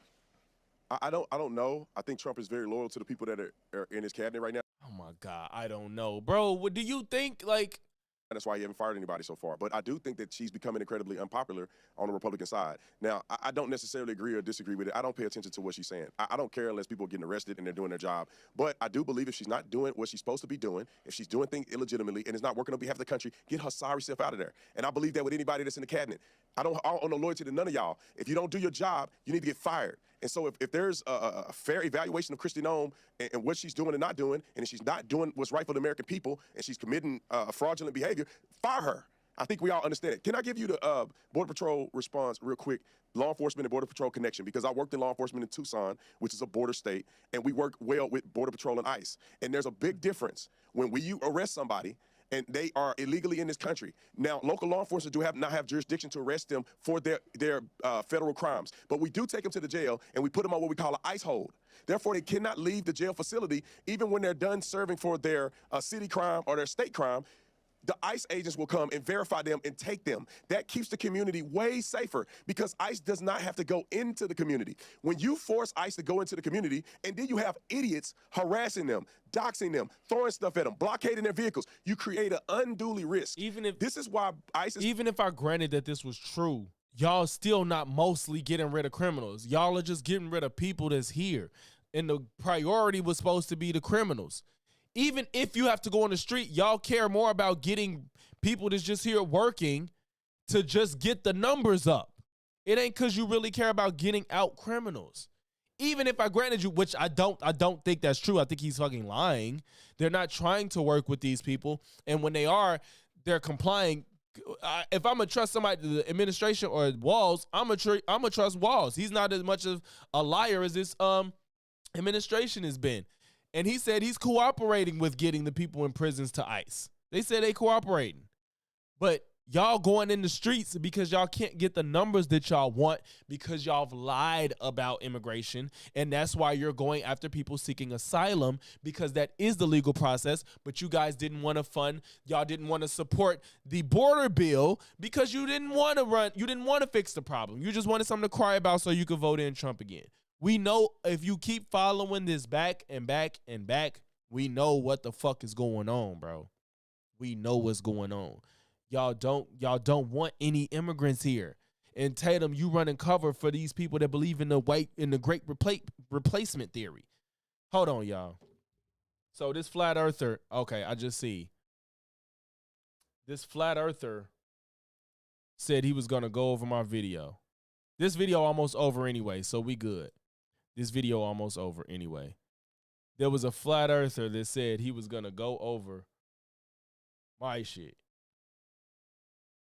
And now he finna do it. He said he was going to go over my Jamar video. That video was over roughly. Boy, get your shit together, boy. All right, family, I'm back. Let's go ahead and let's get this thing and let's do it correct. Hopefully you guys can hear me. I think I got a handle on this. This is going to stop looking as messy, but let's get right to it, man. I don't want to waste too much of y'all's time because I'm just having a fun time just trying to figure out the technicalities of this damn thing. I don't like it. I don't like it. But here we are. This is Lord Jamar. Here we are. This is Lord Jamar. That also rhymes. And this new channel. Shout out to this dude named Illogics. Now, we're not here to talk bad about the brother.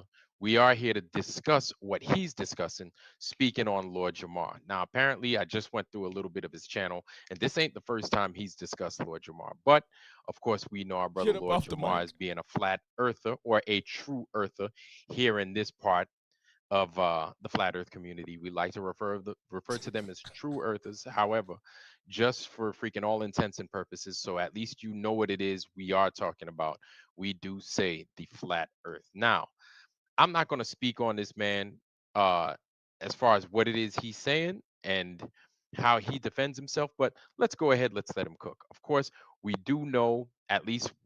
Okay, let's let him talk. Let's go ahead. People we talking about, they use the words common sense. Come on, bro. You got to get your shit together. This is the group of people that love common sense.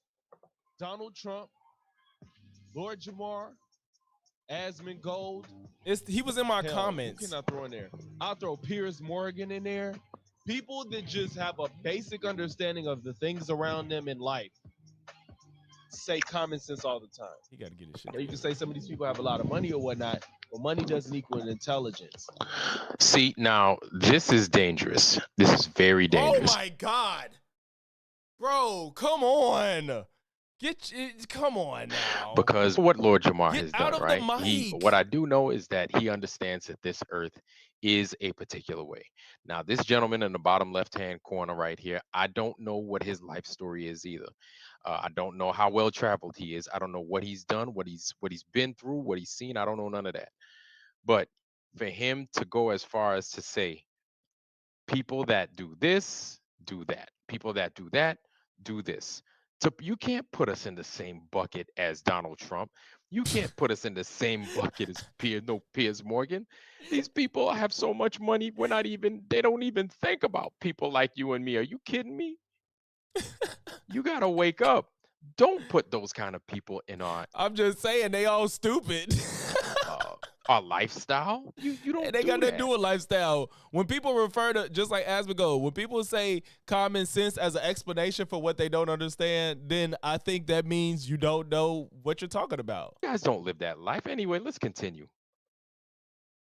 It doesn't equal logic. I ain't gonna lie. It looked like from what I saw, he does a lot of content. He needs to get this together. Critical thinking. So here's my thing, right? We were inducted into this whole lifestyle as far as how we need to look at the earth, right? Now, of course, it looks like a bit of I'll admit it does look like a science. bit of Piers, but to be fair, Piers not a science denier. But what I'm saying is Lord Jamar says common sense for what he can't explain. So my point is, if you use common sense to explain what you cannot explain, that means you don't know what you're talking about and you're stupid. I think it's very dumb to say it's common sense over complex subject matters. It's almost ironic that the earth being round is common sense, but when you break it down, if you want to get technical, it's not. That's why way before, millions of years ago, they thought it was flat or whatever. But you know what I'm saying? But they didn't have the ability to know otherwise. So once you know better, you know that the earth isn't flat. And to say it's common sense, I can see with my eyes, is the most ignorant shit you could say. You know what I'm saying? And the only reason I knew about this dude is because when we was going back and forth in my comment section, he was like, I'm going to cover your video tonight on live. how we think. This is not how we see the world. It's pretty common. It's pretty serious, even. bro. And basically what I mean by that is this. You wake up in the morning, right? Let's say you wake up at what? You wake up at Earth. Shout out to DL for the $10 Canadian. A newly released Epstein-related document includes graphic allegations concerning George Bush. I'm guessing you mean senior. You mean senior? The filing describes the abuse of a male minor by Bush and claimed ritualistic acts. Damn, bro. Piers is a creationist, so by definition is a. Wait, is he? What's good, Reaper? Appreciate you for coming through. Wait, Pierce is a creationist? He must be in that Texas ice storm wearing a beanie and a scarf inside. True. But hell, how you got the internet going if the heat ain't working, right? Guys follow what it is I'm trying to say. When Lord Jamar, right, he uses roller skates. When Lord Jamar comes out and says it's common sense, yes, it in your eyes telling you the truth, what your eyes are truly telling you when you sit there and you watch the sun come up out the horizon and either towards you or whatever it's doing throughout the day, right? Usually coming towards you during the day. Oh, okay, Bill. Then I could see him being a god of the gaps. I could see that. I could see him saying common sense. That's what your common sense is telling you. The most available and most readily available sense, right? It's telling you that the sun is moving. Your common sense is not telling you that the earth is turning. It isn't. Like, I don't make those rules up. Your common sense is not telling you that this earth is rotating and it's spinning. Your common sense is telling they didn't just say, am I British? What the hell? If we want to strike Lord Jamar for saying common sense, you in that regard, you can't fault him for that. Because your eyes are going to tell you what the story is. No, I can't fault him for that because he's too grown to be thinking that his eyes is reliable to that extent. Nobody told you that this earth was doing all these maneuvers because you know why? Your common sense would tell you that those things aren't taking place. Because, for example, when you come into your house and you look at the floor and your floor is flat, correct? The common sense tells you that the floor is flat. This is stupid. Audio on video is low. How about now? Is that better? Hopefully now it's better.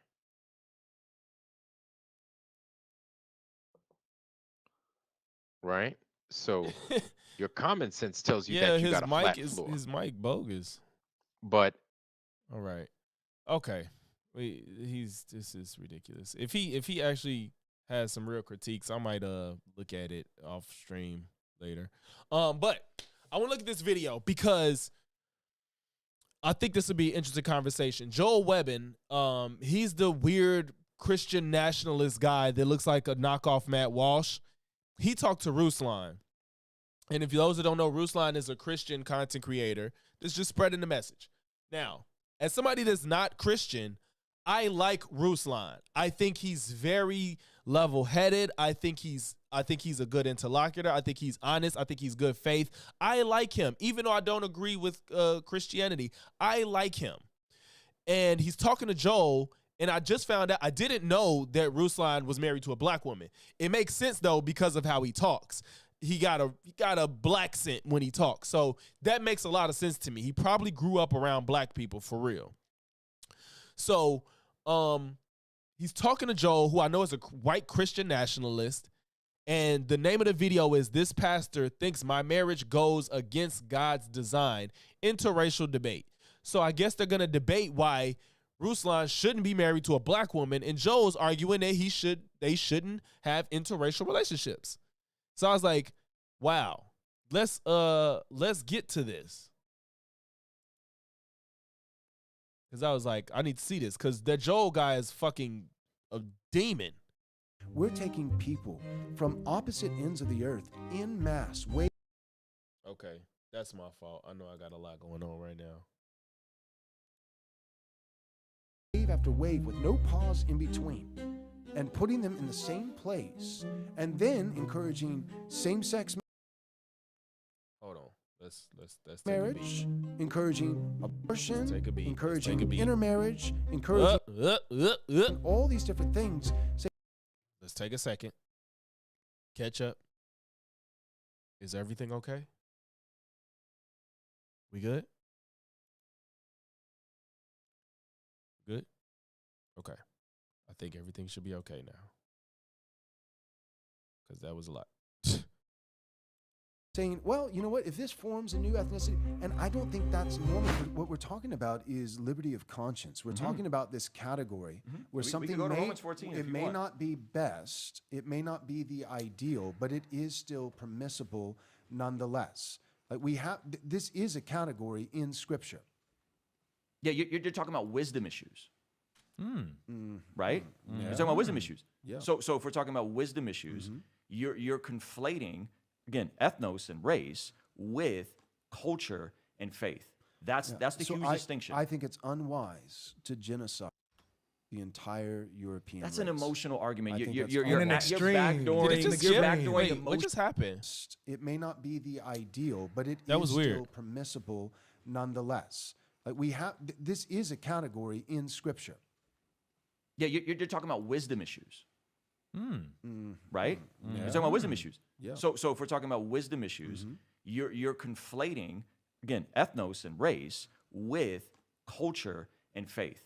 That's the huge distinction. I think it's unwise to genocide the entire European race. That's an emotional argument. You're backdooring emotionally charged language to make the white kids who watch this feel like their job You could just say, I think it would be tragic if white people perish from the face of the earth. Like that's not an emotional. I would also say the same thing. I would agree that it would be horrible if white people perish from the face of the earth. That's different. We know you don't take that position. But if interracial marriage was normative, came to the point. If you guys, it grew and grew and grew in popularity. If you guys said, hey, there's nothing in the Bible against this. If it grew to 50, 60%, European people would perish from the face of the earth. Why does that bother them so much? Like these people are just, they don't even realize how they sound. Me personally, listen, y'all, let me tell y'all the truth right now. I love being black. I love black people. I love black culture. I don't have a concern of us being wiped off the face of the earth. One, it's never going to happen. People are more than likely going to always marry within the race that they are. That's usually how people are. But if we just was the country of mixed people, then it is what the fuck it is, bro. It just is. I'm not gonna be like, whoa, y'all. Wait, too much race missing. We gotta stop. Like, why do you care about shit like that? Why do you care about shit like that? That shit is not something that I obsess over. Because you know why? My family is still going to be my family. If I have grandkids and great-grandkids, even if my kids just keep mixing or whatever, that's still my blood. I don't give a fuck. This shit is so stupid to be obsessing over. Oh, white people are going to just not be on the earth anymore. Bro, and then what? What is going to happen? I don't give a fuck. This is something I just don't understand caring about. Like I said, I love being black. I love black people. I love black culture. And like I said, but if I have mixed race kids 3 generations away, then so be it. It's still my lineage. It's still my blood, and they still gonna know where the fuck they came from. That don't mean your history got to get lost. But just seeing my kids look mixed, man, it is what it is. Like, yeah, right, y'all. Let's worry about caring. Right, Bill. Like, let's keep the planet healthy while you worried about your future generations. Because it don't matter if the planet dies. Over generations, they just would. Maybe so we're saying that's a logical outcome. None of us would be here, bro. You don't want it. I don't want it. But none of us would be here. That's what exactly he said. At that point, if you think the white race will be eradicated, none of us gonna be here to even give a fuck about it. None of us would be here. Go ahead. Wait, but so my children, my if it would take would multiple be. generations, so your offspring, only offspring, if they look exactly like you? That's like a Hezekiah move. Hezekiah hears that bad things will happen after his lifetime. That's Hezekiah's the original. No. I'm saying I don't think. Oh, it won't happen in my lifetime, so I don't care. Respectfully, if we're being honest, I don't think either of you are going to care if your grandkids or your great-grandkids are mixed. I really don't think this is going to be an issue. If they possess the nation that was gifted to them by... Yeah, but that's an arbitrary definition of nation. We already agree that there's nations that are mixed ethnic, that exist. So you guys being down the road, your grandkids, your great-grandkids, and one of them is white, and one of them is mixed, and one of them married a Spanish guy, and one of them married... You guys aren't going to care. Like, be honest. You're not going to care. You're going to love those grandkids. And you know what's crazy? He said they're not going to care. I think they want to say I would care, but they know that they can't because they'll look unhinged. They'll look crazy if they be like, yes, I will care. I want my grandkids to be white. And it's like, all right, bro. They like, damn. Like, you're going to see the image of God. You're going to see yourself in them. You're going to celebrate what God is doing. And like he said, that's why I like him. It's so crazy how he's arguing with somebody like Joel who claims to be Christian. Ruslan is one of the people that strikes me as what a real Christian would behave like. He's accepting of other people. He listens. He's honest. Like, he just seems like he's actually believes this shit and is trying to follow it to the best of his abilities. And then you got people like Joe, like, yeah, white people need to just stay white. We don't need to interrace mix. Like, that doesn't seem like something God would ever say. It just does not seem like something that God would say, God or Jesus would ever say. Like, it's just unreasonable to me that these people that claim to be Christian, like him and Nick Fuentes and shit, think that race mixing is such a bad thing. If everybody's made in a God image, aren't we all the same and equal? And we can be with who we want to be with to procreate? Because we're all humans who are made in God's image according to y'all? Why does it matter if they not white? Them. You're going to celebrate the Christian heritage that you laid out. I don't know who any of these people is, but Joel and Ruslan. Primary identity markers. This stuff's not going to matter in generations and generations. Yeah. So one of these new man, that's a good one. This is what Teddy Roosevelt said about 1900 to 1910, 1920. He said that there were multiple different ingredients. Let's use this analogy of like a furnace. Multiple different ingredients. You have the French, you have the Celtics, you have the this, that, and the other, and the Brits. They come in, Germanics. They come in, and what you have is time. You have not 1,000 ingredients. You have 5, 6, 7, and they're not distantly related, but much more closely related. They then come into this furnace. And the furnace is providence. It's adversity. It's the hardships of settling a new continent, a new country, all these things. So you have high heat, adversity, providence. You have long periods of time, right? There's decades that go by, a couple centuries if you're going all the way back to the 1600s, all the way up to the 1900s.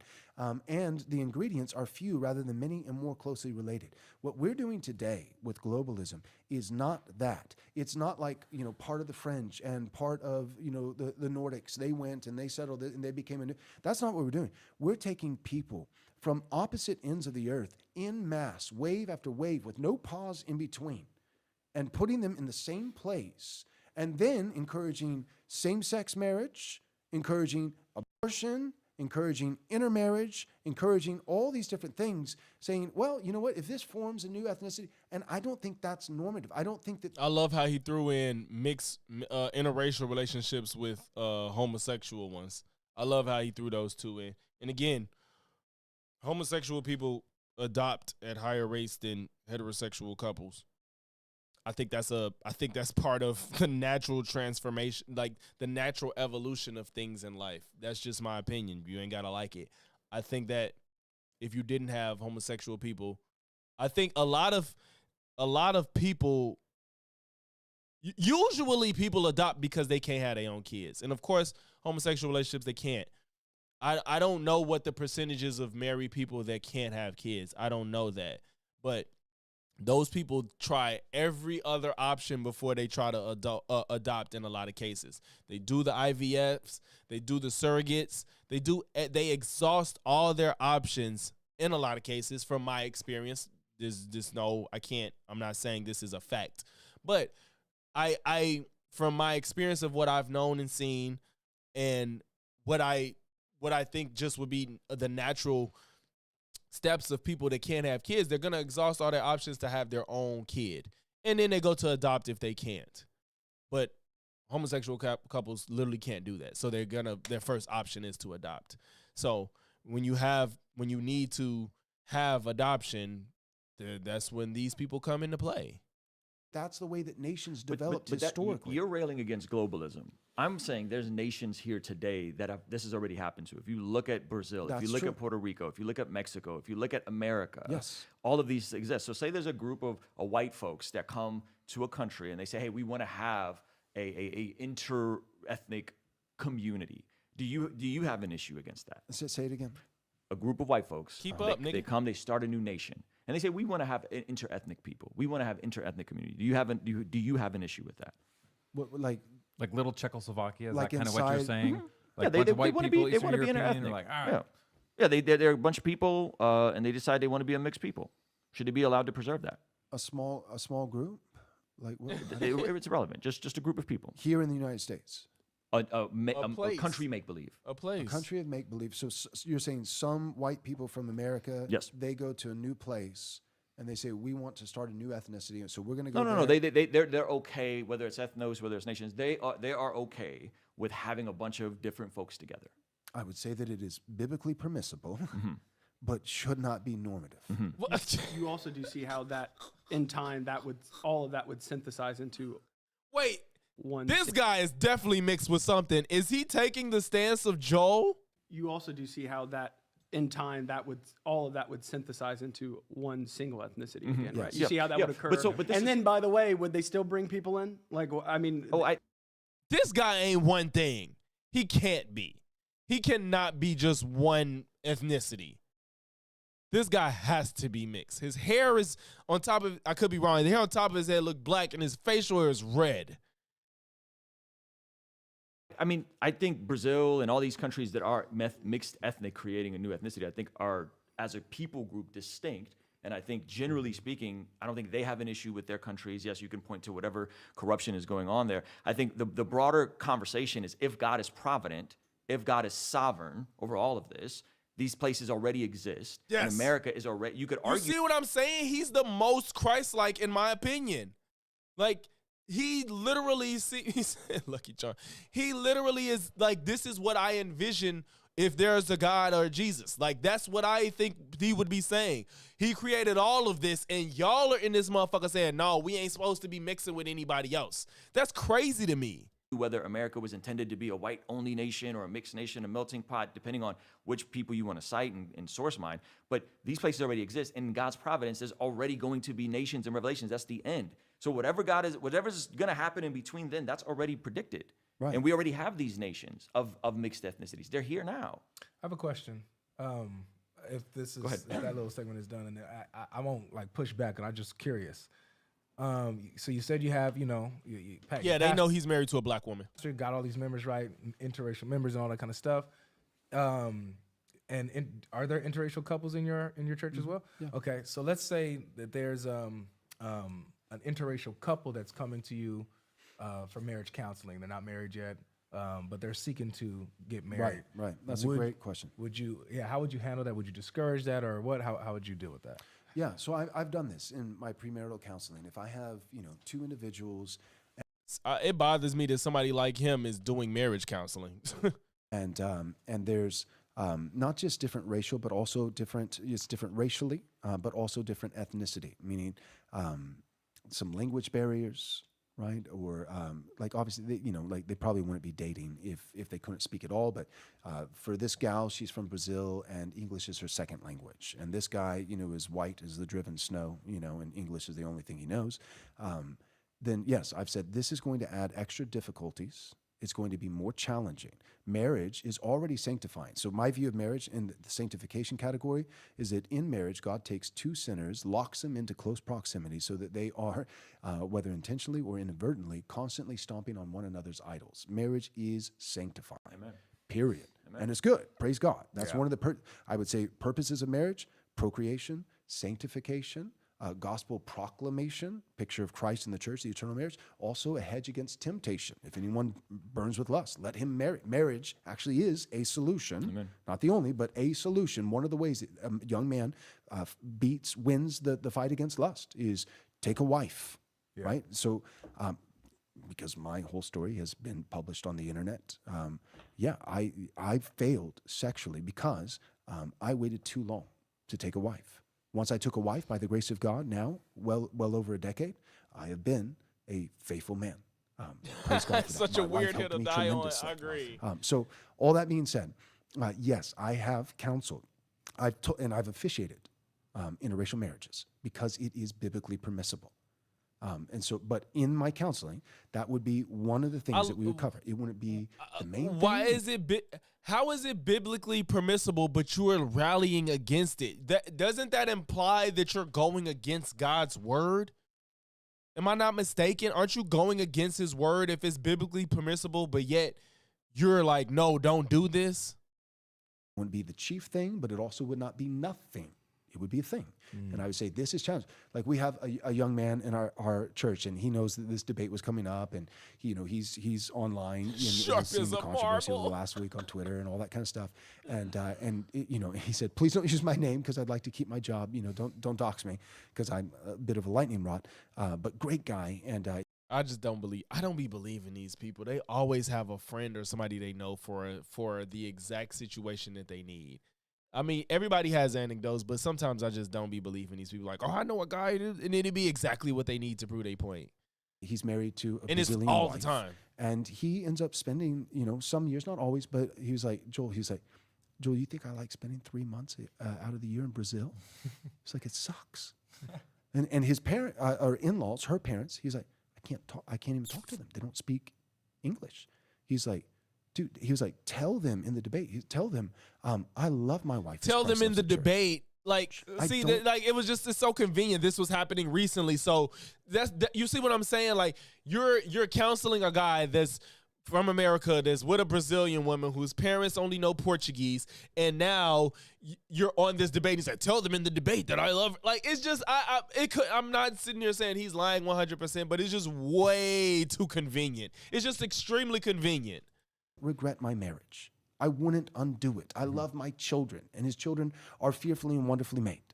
And I'm sorry if I was to get with a woman, I'm married. But if I was to be with somebody that's foreign and they family don't know English, and I chose to be with her, I'm not gonna be like, I don't want to do this because her family doesn't know. Like, this is ridiculous. Like, the image of God as interracial children. Stupid.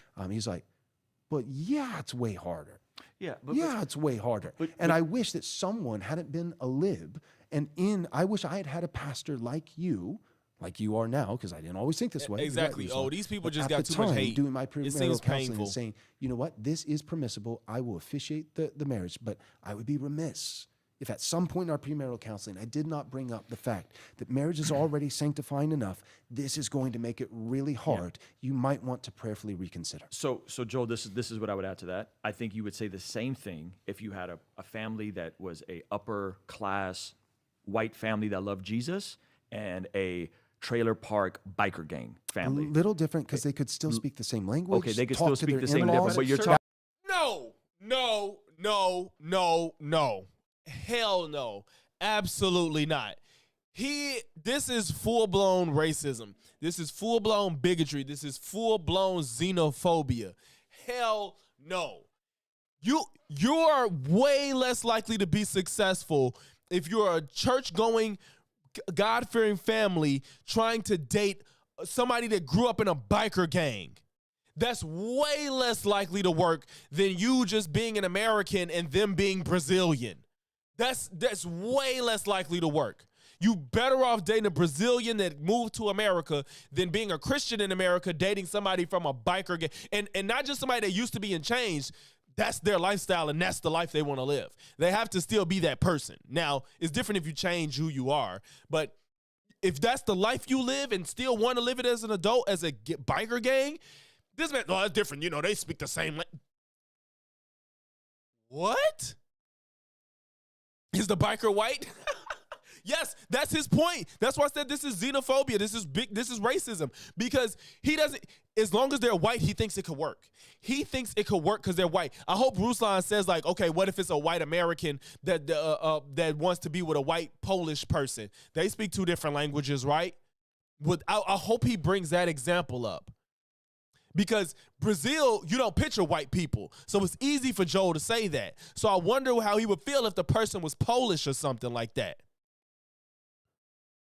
That would still be easier. Massive cultural disconnect. Oh, and I've always said that. You're talking about an upper middle class. I've always said that. Like I've never dated a white girl, but for real. But if I ever did, she would have to had an upbringing around like black folks. Like I can't, like, culture is really what people really gravitate towards, people that have come from the same type of culture. It ain't about the race necessarily. Like when black guys be with the white girls, a lot of times they just grew up around white girls and their culture aligns with them more. But if I'm in a black neighborhood and there's just so happen to be like a white girl that listen to hip hop, that grew up watching the same TV shows as me, that had the same vernacular as me, that had the same experiences as me growing up in this neighborhood, I'm more likely to be with somebody that resonates with my culture, not just because they're black. If you're black and I'm black and you grew up in, you know, in fucking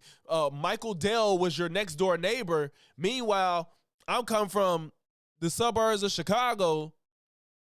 I think that'll be a big difference in culture that may not work. Maybe not. It depends, you know, unless you got what's her name? What was the girl ATL? Fuck that girl name was. What was T.I. girlfriend? What was Lauren London name in ATL? What the hell was her name? That's finna bother me now. She was out there looking for a hood nigga, so it was a little different. What was Lauren London name in ATL? It's finna bother me.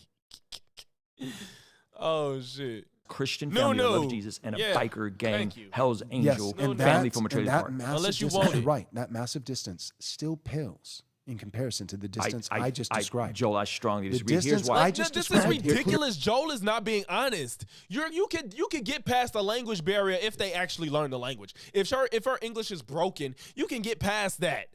But a biker gang family and a rich Christian God-fearing family, that shit is not gonna work if y'all lifestyles don't change. That's just not a thing. It's impossible. It's impossible. The distance of even language. Yeah, the language of in-laws. Learning English. Yes, exactly. In-laws. That's different than them. Like, yes, if I know English and you know Portuguese and we're not willing to learn the language of one another, then that's totally different. But if we can communicate, the in-laws is what it is, bro. Right, but when you marry a woman, you marry her family. Like, those families are united. But you can get past that shit. Marriage is a sanctifying process, and so if you're marrying someone and you're deciding, right, DK, get some earbuds, shit, to potentially learn their language, potentially learn the things. These are all awesome potential adventures. So to me, this is all in how you're framing this. True. It could be something to look forward to, but a God-fearing family ain't looking forward to reforming a 30-year-old person that want to be a Hell's Angels member. Like, oh man, our in-laws can't speak. I got friends that their in-laws can't speak English and they get along just fine, and they're able to communicate, and things are great. And so I think you're pointing to challenges, but these same challenges can be in real existence in the same race. That's what I'm pointing to. Not quite the same. No, oh my God, he is not being honest. This is so dishonest, bro. There's no way you're telling me that you think, bro, he is lying. He's really trying to say, yeah, you better off dating somebody from, you have a better chance of dating somebody in the same country as you because y'all both speak English. So Ruslan needs to ask, okay, well, so what you think is easier to work with? White and black couple that grew up in the same neighborhood. Well, he probably would say because of the language shit, but he still don't like the interracial shit. So, white and black person. I'm trying to think of a good analog. I don't know. He didn't do I can't think of one right now, but I wish he asked him about Poland instead of Brazil though to see what he says. I want to know what he says about that. And that's what I want to say. Compare the Polish person marrying an American white person versus an American. What if they know English? What if they from Africa and they know English? Say you got a white American and a black Liberian. They both know English. Their culture's probably different. I wonder what he'll say about that. I wish I could ask him that question. I hope Ruslan asks something like that. Let me just add this as someone that is in an interracial marriage. I have never had any of these challenges. I've never had, literally, my challenges in my marriage have so little to do with culture. Why? Because my wife is black. She grew up in the same city, going to the same type of church, holding the same type of theology, and I also grew around a bunch of black people. Exactly. That's exactly what I said. If you grew up with somebody of a different race, but y'all background and culture and norms are the same, then it can work despite their race. Exactly. That's exactly. So I'm Armenian. That's why I said too before. I'm like, I feel like Ruslan been around black people. The way he talks, if you heard him and not saw him, he sounds black. Right? I was gonna say. But let me just finish. The biggest identity issues I had, Joel, was not in my interracial marriage. The biggest identity issues I had was being Armenian from Azerbaijan, hanging with a bunch of Glendales, and they all look the same because he grew up in America, but when he went to Armenia, he couldn't fit in, even though he looked like them. Exactly. Isn't Kim Kardashian Armenian? Being super confused, and I'm white, but I'm Armenian, and ethnically, that was a way bigger identity issue than my black wife and her amazing family and my beautiful mixed kids. So I'm just laying that out for you. Like you're talking about an example, and that's a fair example. I'm saying I've seen the same thing with white couples that are coming from massive disparity in upbringing. This dude's dad is a hell angel. He gets drunk and smashes beers. They come from an amazing family that loves Jesus. That creates just as much tension. So I understand. Yes! I knew I liked this nigga. I knew I liked him. I'm not Christian. The first time I got introduced to him, he was having a Christianity debate, and I wasn't agreeing with anything he said, but I liked him. I couldn't deny it. I'm like, I like this guy. He's very likable. But, this is the person, if you're going to be Christian, I would think people will follow after him.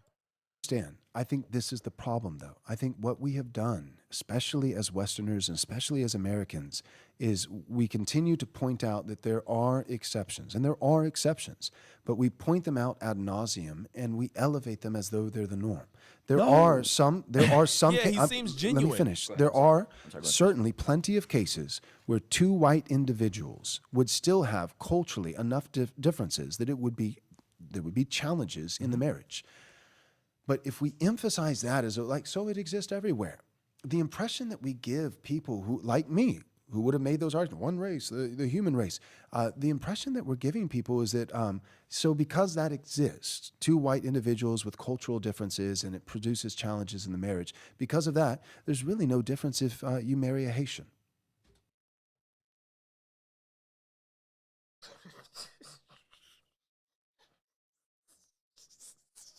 That was not. He couldn't land that plane for shit. Oh my God. Yo. That was fucking terrible. Yo, why don't you just say, I just think.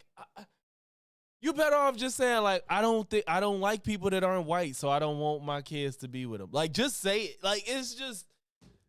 Yeah, because it exists, He just tried to land the plane. It was just never going to work. It was just, after what Ruslan said, it's just never going to work.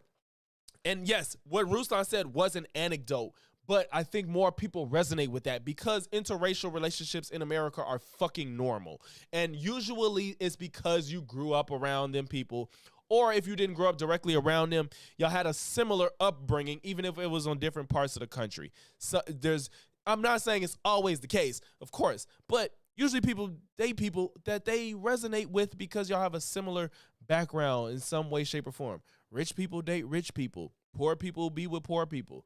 Middle class be with middle class. That's the norm. If you want a successful relationship, that's more important than the race. If you want successful relationships, the culture and background of the person is more pertinent to the success of it than their race alone. If you're gonna rank things, race is not up there with cultural background. No, there really is a difference. Well, it depends on how many generations has she been here. Right, Your parents love Jesus. All Haitians aren't monolithic, Joel. Well, if we're You've talking never about met any Christian, like maybe a certain type of Haitian, damn,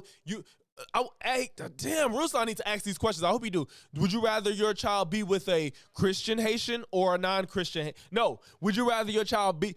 That's the question. Would you rather your daughter be with a Christian Haitian or a biker gang white guy?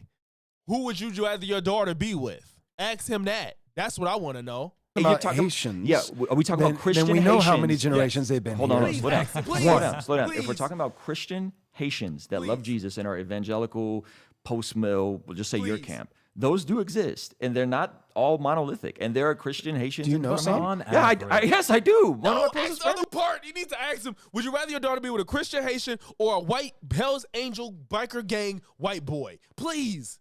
Haitian. Yes, I know. He's post-mill. No, I'm messing with you and giving you your theology. I'm saying he's an evangelical, second, third generation Haitian. We all know on average what the typical Haitian culture is like. My God. Oh my God. These people are, and these is adults, bro.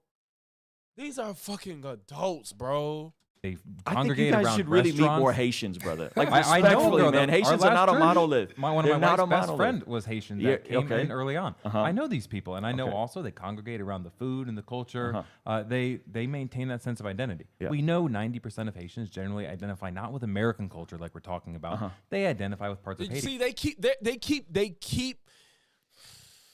keep obfuscating. They keep going from Christian. They keep going from Christian to American. They dodging the white. That's what they care about. Y'all care about the whiteness. Stop conflating Christian and American. Y'all are talking about white people. That's what y'all talking about, bro. And Ruslan not asking the right fucking questions. And that actually is good and natural. I identify with parts of a friend who is Haitian. Yeah, that's awesome. People should love their fatherland, love where they came from. And assimilate into America. Patriotic. And assimilate into America and assimilate into Christian heritage. When you assimilate like Ruth, you do leave behind. And there is, and I've talked to I already people, know, Miss Chanel. coming I from already Ukraine. know. There's a painful process where they're leaving behind the language or leaving behind the customs to become American. So you actually don't get both ways. Oh, we're honoring Haiti and we love the food and we fly the flag and we watch the World Cup and also we're completely American ethnicity. Ruth forsook her fathers, her people, and her false Moabite gods. And like that's what people keep pointing to Ruth. You guys haven't actually done this. You've been, I think, really respectful. But like Samuel Say, for instance, was like, he was pointing that out, and like the difference I would say is that Ruth was leaving Moab. She was leaving a place where there was no Christian subset population in Moab at the time. She was leaving a place, a people that was 100% pagan. It was his name is Ruslan KD. 100% idolatrous. So she forsook her people, and the Bible, it's not prescriptive, it's descriptive, but in that descriptive passage, it does esteem it. It elevates it as a good. Look at this virtuous Reaper. thing that Ruth did. My God. And it was virtuous, not because dishonoring and severing relations from your parents. Like, Ruslan is getting his point across very well, but like you said, he's not asking the right questions to really get to the heart of how Joel actually feels. Is universally virtuous, but in her particular case, she was leaving for all the right reasons. Her parents, to say goodbye, Father, and I will never see you again, was honorable because her father worshipped sand demons. Her father was a pagan, But what we have today, like Samuel Say, Ghana is 73% Christian. Okay. So in forsaking his people and coming here. Shout out to Miss Chanel for the, I believe, €2. I could be wrong. Shout out to Miss Chanel for the $2 for the 2. Thanks for the content. One of my faves. No, thank you for all your support. Yeah, I'll be seeing you, man. I appreciate your support. You locked in for real. Does for Chanel. It's not, I'm forsaking them because they're all pagans or because they're all non-Christians, right? That's different. And so then the question is, well, being here, are you going to preserve your Ghanaian heritage? I think that, Corval, I think that I think people use it interchangeably. I think so. You're British? Okay. Yeah, appreciate it. And love that and try to preserve it and cherish it. Pass it down to your children. And if so, how are you going to do that, but also assimilate here in America? Like, I think you go walk and chew gum at the same time, Joel. Respectfully, man. So do I. Okay. I talk about all the time, but not here. But you have Mexican protesters flying the Mexican flag as they pelt ice off. America is a melting pot, and people love America and can still love where they come from, too. Like, this shit is so stupid. These people want you to believe so bad that America is this white country. They want you to believe it's so fucking bad when it was intentionally made to not be about the... Let me not say that. It wasn't meant to be Christian. That's what I'll say. They was intentional about it not being Christian. That's what was intentional. Now the white part is debatable. You know, we wasn't counted as real people back then, but that changed. And to deny black folks' contribution to this country would be to deny this country. Period. Shout out to Z King for the $5 super chat. The issue is, Ruslan is actually good faith, and these guys hide their power level because they're cowards, so he's not drilling on dog whistles. And you're right, and that's why I said I like him, because he is good faith, and he's probably not a debate bro. He's not trying to make them look dumb, so he's not asking those questions. But I feel like it ain't even about making them look dumb at this point. It's just about getting to the heart of the debate. It's getting to the heart of the conversation, I think. So but I do agree. I think that's why he's not asking the harder questions. He don't want to make them uncomfortable. And police. That's all bad, and I've condemned all of that publicly. Yeah, but do you see that? Yes, I see. But an allegiance. But you're trying to get it's the is to ought fallacy. Like, just because it is hard, or just because these people are doing that, doesn't mean you ought not to get married to an interracial person. This is a breakdown in the logic. We allowed it as permissible. Yeah, you're right. Yeah, but we already looked at how that's not a formidable category. I went to the text for you. So you still haven't made the point, whether from Scripture, and again, if these things were the exceptions to the rule, we see them in church history, when we see John Rolfe marrying Pocahontas, who became Rebecca, and there's an entire thing laid out in an Anglican church in 1614, citing the historical significance, there should have been an asterisk there, because when there's hey, this guy is an asterisk. Near relative into the country, yes, I'm in the Midwest. I am in the Midwest. I can Minneapolis is a few hours away. This is an exception to the rule. When we see polygamy, it's an exception to the rule, because it was some Muslim that had 4 wives, and he heard your sermon, he came to Jesus, and there's an asterisk there. But you don't see this in church history, and I can go through missionary after missionary. Miguel Rodriguez, a Spanish creator, a Christian soldier, married Luisa Hidalgo, the free black woman in St. Augustine. Like, we see this over and over, and there's never an asterisk next to them. But this is not normative. If there was a dude in your church that was polygamous, and you're like, man, I don't know, do you get rid of these wives? There would be an asterisk. It's clearly not normative. It's clearly not in God's design. And that, again, you guys have not been able to establish this from Scripture. We don't see any prohibition on it. And I don't see it from Scripture or church history. Ruslan. No, that was a fact. And that's, hold on. We get into this goofy next. Isn't it going to play? Okay. That's exactly what I was saying. Polygamy would be literally like, no, we can't do that as far as God's word. I would think that would be like, no, this ain't acceptable. This is going against God's word. Mixed interracial relationships is not under that same category. And yet Joel's treating it like it is. More money, more money. Shout out to Zane W Mod, man. My contribution to the camera goal. I appreciate you. And it's funny you say that. I literally picked the camera. I'm 95% set on the camera that I want to get. 95%. I'm not 100 yet. I don't want to. It's a little early. I'm ways away. I think I know the camera I want to get. Thank you for the camera contribution, y'all. W's for Zane W Mod.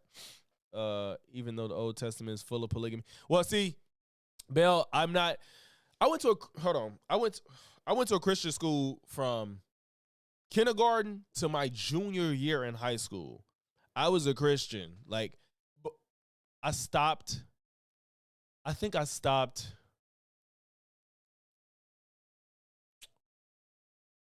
in like 7th grade.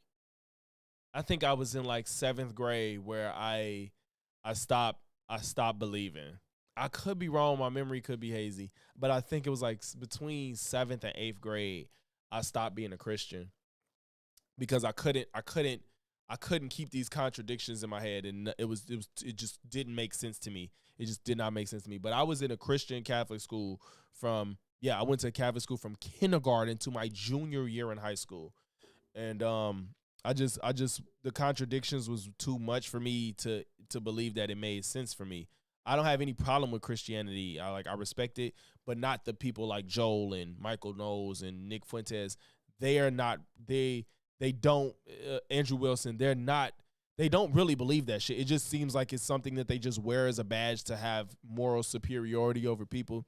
Ruslan strikes me as somebody that actually believes this shit. Terrence, I'm not getting into that right now. I'm not getting into that. It's contradictions in it. I'm not finna get into it right now. That's not what I'm trying to do. I'm not trying to bash Christianity, but that was just my reason why I'm not Christian no more. And I forgot the whole reason I was telling this story in the first place. I forgot the reason I was telling this story. But what I'm saying is, Ruslan seems like what an ideal Christian would be, in my personal opinion. He seems like he really believes this and follows it to a T. Joel and them wear this shit as a badge. They don't really believe it. And it's just to try to look better than everybody else without actually following the word. You know what I'm saying?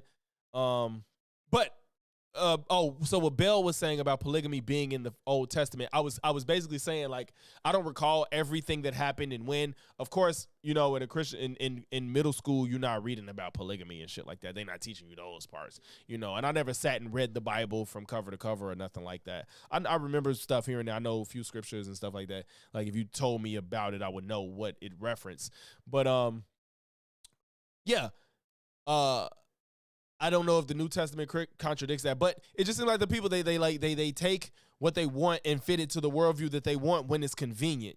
Even when they want to look down upon homosexuality and shit, and it's like, well, if you believe that God created all people in His image and He doesn't make mistakes, why would gay people exist? You got to answer that, and then they be like, well, they're sick, and it's like, are they? Like, science tells us more than what you really have access to, so. Okay, so I love to debate religion. Yeah, I don't mind it, but I used to be one of them that debated religion. I don't do it no more. It's just not my thing. I will if you're gonna force, like, if I'm just in a situation where you're gonna like keep asking me questions, I'll tell you, but I'm not looking for religion debates no more. I used to do that shit on Facebook a long time ago. Okay, so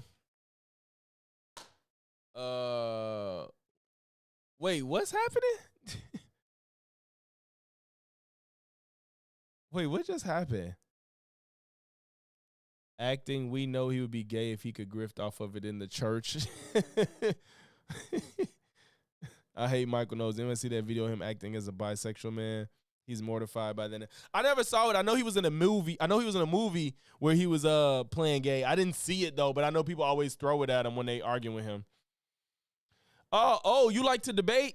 Bro, look, I don't know if you look through a lot of my content, bro. I have a lot of debate content, and I argue with people in my comments all the time.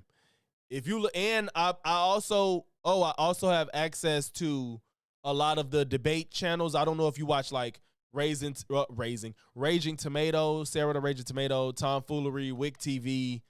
I talk to them. They hold debates all the time. So if you're trying to debate, I know them. So if you want to get on any of these debate channels, or if I debate somebody and they want to tag team, we could set that up if you want to tag team on some debates. Terrence, if you want to, if you want to, bro, but I've been doing that shit for so long, I'm tired of it. Yeah, bro, I know all of them. If you want to ever get on their panels or their debates, bro. Oh, Rationality Rules. Oh my God. I love Steven's channel. I love his breakdowns. He's good at that shit. ICE did nothing. Sorry. Okay. Let's get to it. Andre Williams. Y'all already know who it is. So Buddy asked, he made a video that said, Black Americans need to support ICE right now. Whew. That's crazy. But of course, coming from him is not unexpected. So I don't know what the fuck he's gonna say. So let's find out together. ICE did nothing wrong. I don't really care about the 2 shootings of American citizens. I don't give a fuck. If these people are standing in the way of us solving a clear and present threat to our existence, illegal immigration, then guess what? It's necessary. It's unfortunate. Oh, Zane, like oppositional. What the fuck was his name? Opposition, ops and obstacles. Yeah, him. Yeah, dude a clown. Sad. However, I don't care at the end of the day. I don't care if 200 Americans die tomorrow. If that's the same. Wait. I don't really care. Dude, this nigga got. First of all, what he said is crazy. Second, did this nigga just? It sounds like he got Shaft music in the background. The disrespect is off the charts. About the 2 shootings of American citizens, I don't give a fuck. If these people are standing in the way of us solving a clear and present threat to our existence, illegal immigration, then guess what? It's necessary. It's unfortunate. It's sad. However, I don't care at the end of the day. I don't care if 200 Americans die tomorrow. If that's the sacrifice that's going to have to be made to get the millions of illegals out of our country, so fucking be it. This is a grift. Like, I don't believe him. I don't believe him. Especially with this fucking eyebrow. Everything he do. I don't care. Look, right now, pause. Whatever has to happen, it has to happen. I don't care if 200 Americans die. Right? He do look like he out of somebody's skit. I don't believe him. I don't believe him. I don't say this about everybody. Like, I honestly believe Officer Tatum is serious. I think he believes the shit he says. This nigga, I don't believe him whatsoever. He's saying, I don't care if 200 Americans die tomorrow. I wouldn't care. That's the price we got to pay to get illegal immigrants out of here. What are these people doing to you, bro? We're not talking about, first of all, most undocumented immigrants are not criminals. Why do these people bother you to this extent? There's no reason you should be willing to sacrifice Americans that are upset that ICE is violating rights of people. Let's not forget, they're violating the rights of American citizens, not just undocumented immigrants. And they're protesting it, and you say, I don't care if 200 of them die. That's crazy. That's un-American. If you had this fucking flag next to you. But black people should especially be supporting mass deportations. These people are coming into this country, and the first places they go to the black areas. You know why? Because they know economically it's cheaper to live there. They know that black people are not going to do as much. They're not going to push back. They're not going to be as hostile. They're going to come with the smiling faces and friendly faces, and guess what? These people are going to segregate themselves economically. Yeah, but this music is blowing me. I cannot believe he got this music behind here. Economically and socially, and keep your black ass out of their areas. But you welcome them in open arms and want to sit back and cry with them. Fuck that. Illegal immigration hurts black people and working class communities. No, it's not. These people have to. These corporations are bringing. These people have to explain how we're in a labor shortage, and they're so mad at undocumented immigrants. We have a labor shortage, literally. And Trump is losing jobs within the labor shortage. I guess maybe that's okay with them because now I guess we'll fill up the jobs since Trump keeps taking them away. Like, what? They can't put all this. Everything MAGA believes cannot fit into a clean circle. All of their ideals can't fit neatly within a circle. It can't. These people over here to use them as cheap labor. And these political parties. I don't know what you referencing, Sandra. Are bringing these people over here. When you say not true. To replace you in the voting block. What's up, by the way, Sandra? We need black people to pander to win elections. They can just use Pablo and Gutierrez to win the fucking primary and get him in the fucking seat. instead of coming to your black ass and offering reparations for the 90th millionth time when that's never gonna fucking happen. Black people need. Well, it's not about job postings. It's literally about what jobs need. I'm not saying. I know you saying. I know you probably referencing the fact that like they was getting like what was it when they talk about is it Indeed? Not Indeed. Is it Indeed? Or what's the other one? What's the other? What up, Ruslan? What's the other job site? I don't think it was Indeed.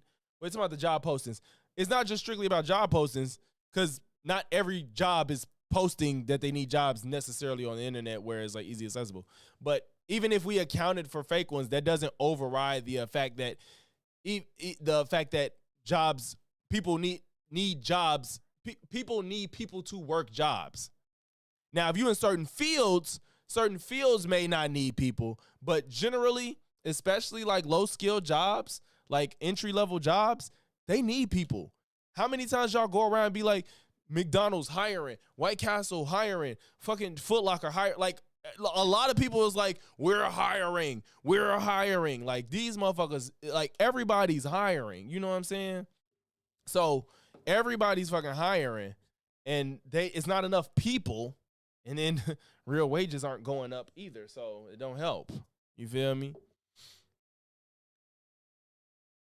I don't know. I it's hard to just say. I can't imagine that people say they hiring and they not.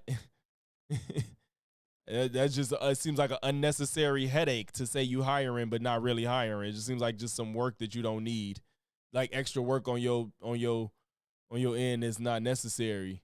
Yeah, the Corey Val, I think the wage is a problem too, because people are not getting paid enough for the time that they want people to work, and they're looking for people to work. To realize this is your home. There's no going to Africa. There's no going to fucking Jamaica. There's none of that. This is your home. You are just as much of an American as a white person. You are hated equally as the white man. Why? Because these people are jealous of all of our success as Americans. They don't care about your black ass. They don't care about how they can have a common talking point about struggle and heartache. They don't give a fuck. They look at you as weak. They look at you as dysfunctional and delusional. They have no care about you. Now, to be fair, Albert, like, I'm a liberal that doesn't agree with, like, raising the minimum wage. I'm going to be honest. Because every state ain't the same, and most people don't get paid minimum wage. Now, when you hear it, it sounds fucked up. Like, it is like $7.25 is a national minimum wage. It's like, yeah, that's fucked up. Like, I that sounds bad, but hardly nobody is getting paid that. I'm not saying nobody, but most people not getting paid $7.25, like, for the most part. But a national minimum wage of like $15 is unsustainable. Some states just don't produce enough to pay people that much. And that's why when they say that, it's just like, I don't think that's a good idea. That would really drive our dollar down if everybody in the country got paid $15 minimum. Because you got to think, like, people be like, you should be able to live off a minimum wage. And I think there's some truth to that. But when you think about, like, the fact that a 17-year-old can work a job and they're in school, so it's going to be part-time, is it a need for them to make $15 an hour? They don't need to live off of that. You know what I'm saying? Like, people that work part-time, typically they either got two jobs or they don't need that much money. But it's just, you said $7 still running. Yeah, I think the federal minimum wage is either $7.25 or $7.50. I don't remember. But it's that low because you can't. Our dollar would be worthless. Inflation would be crazy. Our money would be worthless if the whole country started at $15 an hour. It's just not sustainable. It's just not. At this point in time, it's just not sustainable. I'm not going to say it's never going to be, but it's just not possible. When you got places like fucking Iowa, I'm just picking a place that I think don't produce much, like Iowa or fucking Alaska. Like, where's that money coming from? Like, where can $15? How can a place like Alaska afford to pay the entry level jobs $15 an hour? You know what I'm saying? It's just not sustainable. I want people to be able to live off of minimum wage, but but every job can't start at $15 an hour with the way our economy is right now. It's just not sustainable, you know. I know some people may not agree with that, you know.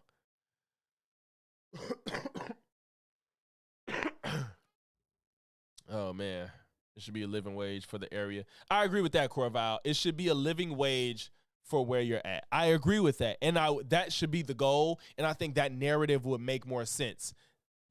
I've never actually heard it like that. When that's a great way to put it. Yes, the goal should be like livable wages, like not the minimum wage. The federal minimum wage should be $15 an hour. I don't think that's a good narrative. I don't think that's what they should say. They should say every state should have a livable minimum wage. That's what it should be. That was a good way to put it. Bank high haircut. A national minimum wage of 15 in Alabama. They would be living like kings. Yeah, they would be living like kings. They would in Alabama. Right, but Alabama probably can't afford that. Michigan, I don't know what states exactly. The whole country's national is $750, but most states don't have they don't actually start at $750 in most states. Your struggles and what you're going through. You supporting these people, be it these white liberals who are committing suicide with their suicidal empathy, is destroying themselves. To sit in solidarity with these morons who are pretty much race traitors is the worst thing. Yeah, Sandra, the price. That's why I was saying wages are just not keeping up. That's really what it is. That's really what it is. It's multifaceted, man. It's multifaceted. What up, Bushido? It's the dumbest thing that you can do. America is your home. Whether you came off a slave ship, what the fuck? If you've been here for generations, you are an American. There's no question of it whatsoever. This is what black and white Americans need to understand going forward. This is our country. This is a majority white country. It's a majority Christian country. And guess what? Black people have been here in majority, second largest majority for most of its history. There's no going back to Europe. There's no going back to Africa. There's only maintaining and defending what we have here, what has been passed on to us. The problem with today's America, if we have not truly solidified what a fucking American is. We think that you can become an American just because you sign a piece of paper. We think you can become an American just because you like fuck. I would love to hear what he finna say, because he probably finna say some shit that don't really make you American. Football, pornography, and Big Macs. That's not what an American is. An American is made through the generations of sacrifice, through commitment, through time. It is not something that you can just acquire. Yes and no. Yes and no. I agree, but it's also an ideal too. Like, that's why they say that a lot of people that immigrate here become business owners, because they can't do that in their country. As much as I don't fuck with Andrew Schultz no more, he said something that I agree with. He said, America is the only country on earth where you could be the best version of yourself. And I agree with that. I agree with that. I think that America is like the only place on earth that you could be the best version of yourself. I agree. So when he says that, you know, it's about time and, you know, being here, like, I don't necessarily disagree, but there's people that have done that aren't American, like MAGA. So, like, these people have been born and raised here and know nothing but America, and now they're turning on everything that this country stands for. Rights, freedom, you know what I'm saying? Speech, the rule of law, due process. Y'all claim, like, you're supporting everything that goes against what America was built on, and you're saying that people that move here just because they came and they come from a different place, but they come here, they want some freedom, they want to be able to have a family and business and freedom, and you're saying they can't be American. I don't agree with that. I think that's what makes America great as it is the fact that you can come here, be the best version of yourself, and you know what I'm saying, build wealth, have a family, have freedom, and, you know, believe in the rule of law and what the Constitution is and what it stands for. You know what I'm saying? So, I mean, Sandra, part of America is a melting pot. It's the reason the country is great is because we let people come here and be them within the confines of what's allowed within the Constitution. That's what makes us different than places like China or Korea and shit like that. Like, we're different than them because we let people come here and thrive from their homeland. I love me some fucking Chinese food. I love Mexican food. I'm not saying that doesn't exist in other places, but that's part of what makes America great, is that we let people come here and do their thing, and they love where they come from, but they love that they could be the best version of themselves here. And I'm sure if them other countries was similar to America, maybe they'll never come here. Maybe things will be a little bit different, but our greatness is our diversity. Like, it sounds corny, but like, America is great because it's diverse. You know what I'm saying? Like, it is great. I mean, you can't say all of them. Yeah, there's some fake-ass Chinese places and fake-ass Mexican restaurants, but some of them is legitimate. Like, there's legitimate ones. You feel me? It's not something you can just purchase and put on. It is something that you have to give yourself to. It is something that if you come to this country, you will never see it. Your children and children's children, and so on and so forth, they will see what an American is. They truly will be more American. Chanel, it's about, because what the government is doing isn't indicative of what the citizens here are striving to do.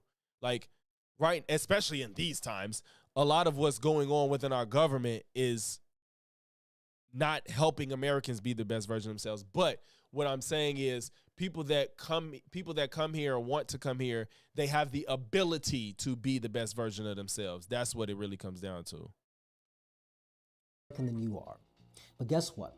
If you're black, if you're white, and you're allowing these people to come into your country and steal from you, and also you're allowing your fellow Americans to advocate for our destruction, for our replacement economically and politically, we should treat them as the greatest threat, far beyond the illegal. Wait, who? Black is. They truly will be more American than you are. But guess what? If you're black, if you're white, and you're allowing these people to come into your country and steal from you, and also you're allowing your fellow Americans to advocate for our destruction, for our replacement. You're making that up. You're making that up. Economically and politically, we should treat them as the greatest threat, far beyond the illegal. These people stand in the way of us solving a clear and present danger to our existence. We cannot survive as a nation. We cannot survive as a people if we have illegals here who are here to take advantage of us economically. All that does is make we taking advantage of them. The ones that are undocumented, they are being taken advantage of. They're not taking advantage of us. The undocumented people are not. We're taking advantage of them because they're undocumented. That's why he's making it up. I'm not saying there's not a single soul of an undocumented immigrant that is here to do harm, but for the grand scheme of things, if these motherfuckers come in here undocumented and then they just working under the table, we taking advantage of them. That's not them taking advantage of us. Those shit's so fucking stupid. More money, more money. Shout out to Albert for the $10 super chat. You can't speak on what it's like to be American. Logic's you non-FBA. If you want to prove, let me see your. Oh shit.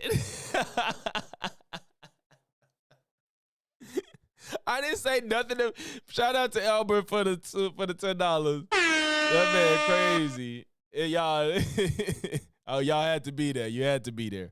I didn't say anything about liking it. I just said that's what happens. I didn't say anything about liking it. That's just what happens. Cat tripping. Because an economic zone. This is the problem that we have. We have made America a nation of ideas instead of a people, instead of a homeland for a certain people with a common identity, with a common ancestry, with a common background, with a common purpose. Black and white Americans, we've been here for generations.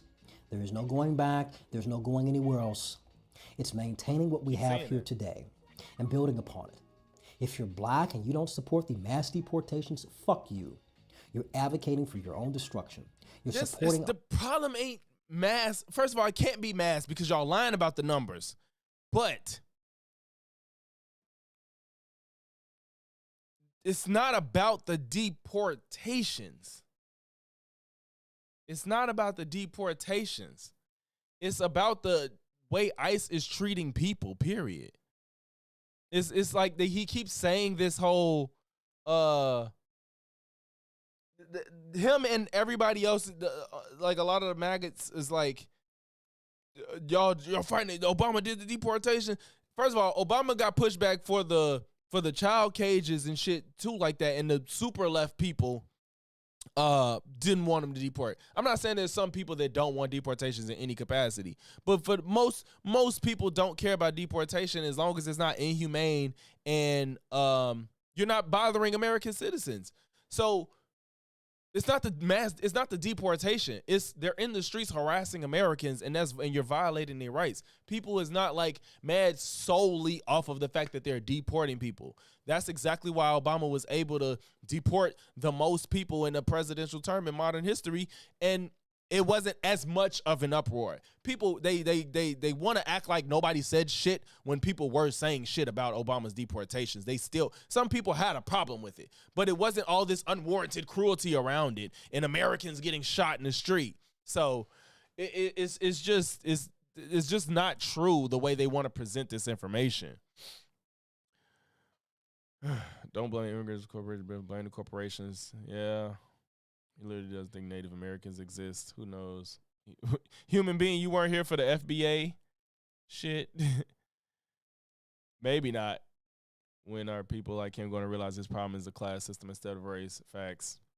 It sounds like he gets ChatGPT gas him up. I ain't gonna lie, he don't even sound like he from some ChatGPT. He sound like he just stupid on his own. It's not cost effective. Also, undercut due to illegal labor. Not snatching people up. Yes, Sandra, and it's because your family's not taking advantage of it. And I'm not saying that's right or wrong, but people, yes, they are undercut, which is why we should have a pathway for legal citizenship so people don't have to be undercut by undocumented immigrants. And that's why Bell was saying that it's the company's fault for hiring labor. They're getting labor from undocumented immigrants, so where they can undercut people that have businesses where they don't want to engage in that behavior. That's why you need a pathway to citizenship. But again, we're in a labor shortage, so it's somebody got to do the job, right? You can't have it every way. They can't have it every way. They can't want us to reproduce at a rate that's not fucking humanly possible while kicking out everybody and not giving nobody an incentive to produce kids that we still got to raise for 18 years before they can actually even get in the workforce. So you need to figure out a way to get these people into this country legally so they can work legally and not undercut other people's businesses. He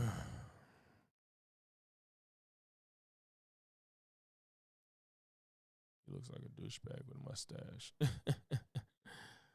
No, human being. I meant like the FBA shit was a couple months ago, not recently. It was a couple months ago. Well, Sandra, we do have a way to come in legally, and the people that are doing it are still getting deported. The asylum system is what was broken. Because people took advantage of it for sure. They took advantage of it, but it was still the legal route. It's a law that's in effect that just didn't work. It just didn't work. But people was in here legally, and they just want to get everybody out that was still going through the asylum process legally. So that's the thing. That's when like they're lying about the numbers. They keep calling everybody that came here undocumented when a lot of these people were just asylees that just got lost in the sauce because the asylum system is broken. So they're closing the pathway. They don't even have a pathway right now. It's shit. It's nobody coming here. Nobody want to come here because it's fucked. We ain't China. We not China. And I don't really want to be China. But again, if you broke, I don't know if you'll get deported for a speeding ticket necessarily, but if you do, then that's just their law. I mean, it is what it is. But again, if that's their law, that's their law. Our law isn't if you get a speeding ticket, you get deported. You know what I'm saying? That's not how we operate. You know? Even if you're here legally, you don't get deported for a speeding ticket. But if you're here legally and you commit a heinous crime, you probably go to jail. You got your sanctuary cities, but if they ask for them, they send their ass off. Especially when they done. When they done with their time, they send their ass off.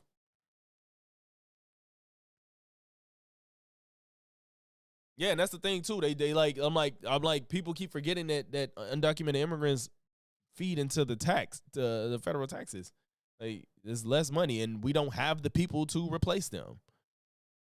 And there's no incentive to reproduce in this country. Like they keep acting like, oh, we need to have more kids. We need to have more kids. Y'all not giving no people an incentive. That every industrialized countries have lower birth weights. That's just the way the shit goes. Like that's just the way the shit goes.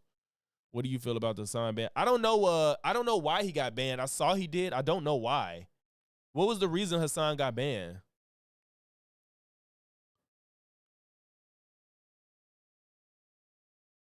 I don't know what Hassan did.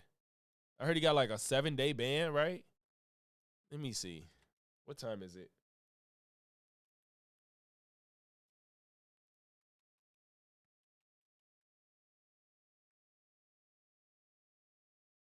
Well, every industrialized country has lower birth rates. They lower. I don't think it's I'm not saying social conditioning plays absolutely no role whatsoever, but it's a trend that industrialized countries do have lower birth rates generally.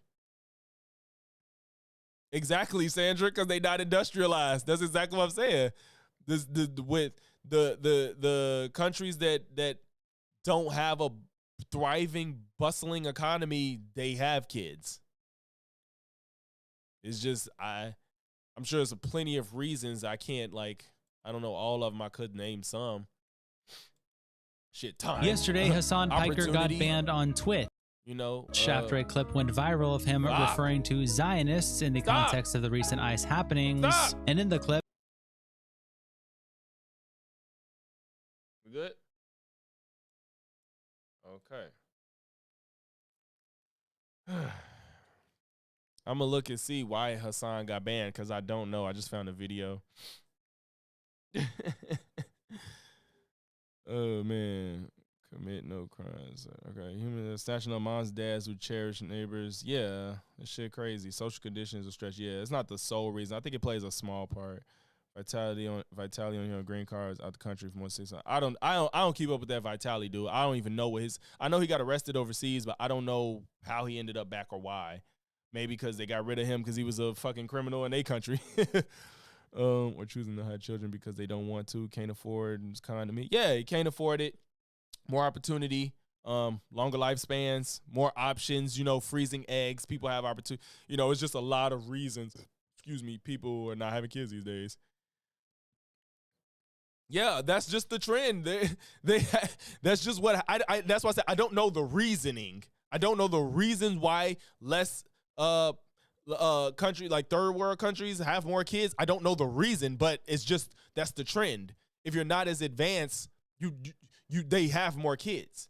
I think that's all they can do is probably just repopulate to try to get more work done for them to survive. That's just me off the cuff thinking of a reason. They want, you just want more people to get more things done in order to survive. I have no idea, but the trend is the less industrialized you are, the more kids they have, and the more advanced you become as a nation, you have less kids. I don't know the reason, but it's just a trend. It's not unique to America.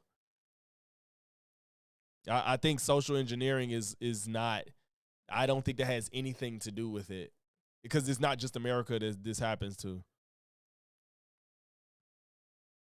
Yesterday, Hassan Piker. It's just like with so many more opportunities and things to do, people understand that kids will prevent them from doing that. So people opt to not have kids.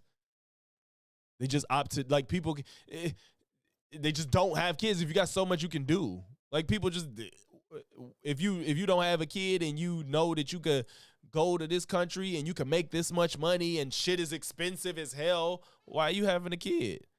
Hell, I would bet money if childcare became free, more people probably had kids. That's one reason people be like, I'm not having kids. I'm not spending $3,000 a month for daycare and so I could work. Because that just cuts into the money that they trying to make. If childcare was free, that'd probably be one factor that'll easily make people have kids quicker. I would bet that.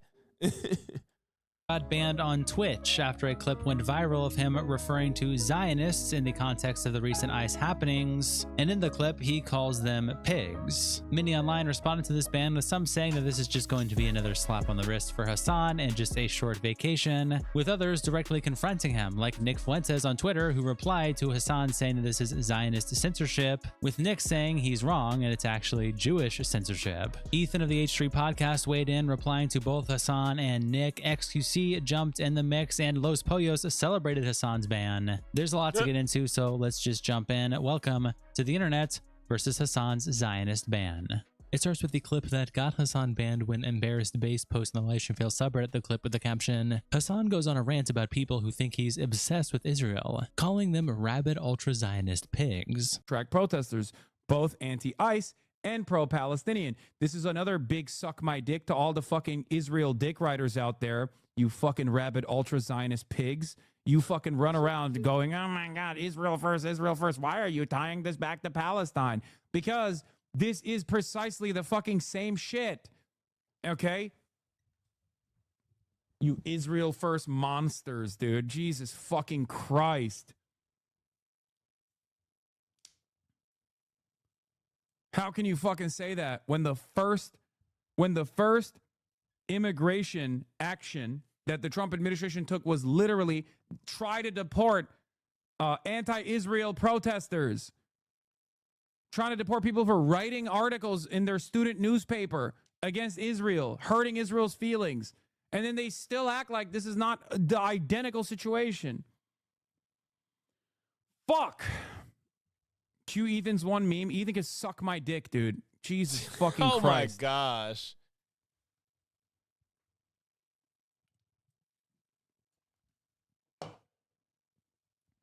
It's a conspiracy. It's a conspiracy that one of the biggest pro-Israel IDF donors went and fucking purchased TikTok specifically because he wanted to make it pro-Israel, and that every single person that played a role, every single politician that played a role in the sale of TikTok openly said they were selling TikTok because they were scared that people were becoming too anti-fucking Israel.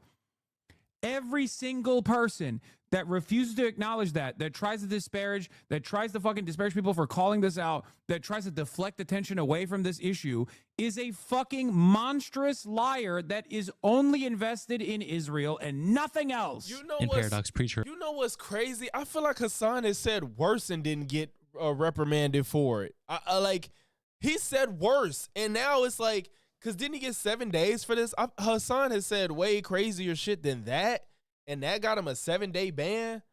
I mean, that wasn't cool, but it's just like, I don't know. I feel like Twitch has found a reason to be like, look, we're not really shilling for Hassan, but maybe that'll make him get his act together on the platform. I just think it's fucked up that he gets away with murder on this platform, and it's obvious as fuck that they was letting him get away with so much shit, and then he gets banned for calling Zionist pigs. I don't know. That just I don't give a fuck, because Twitch is I don't like Twitch. I don't like Twitch as a platform.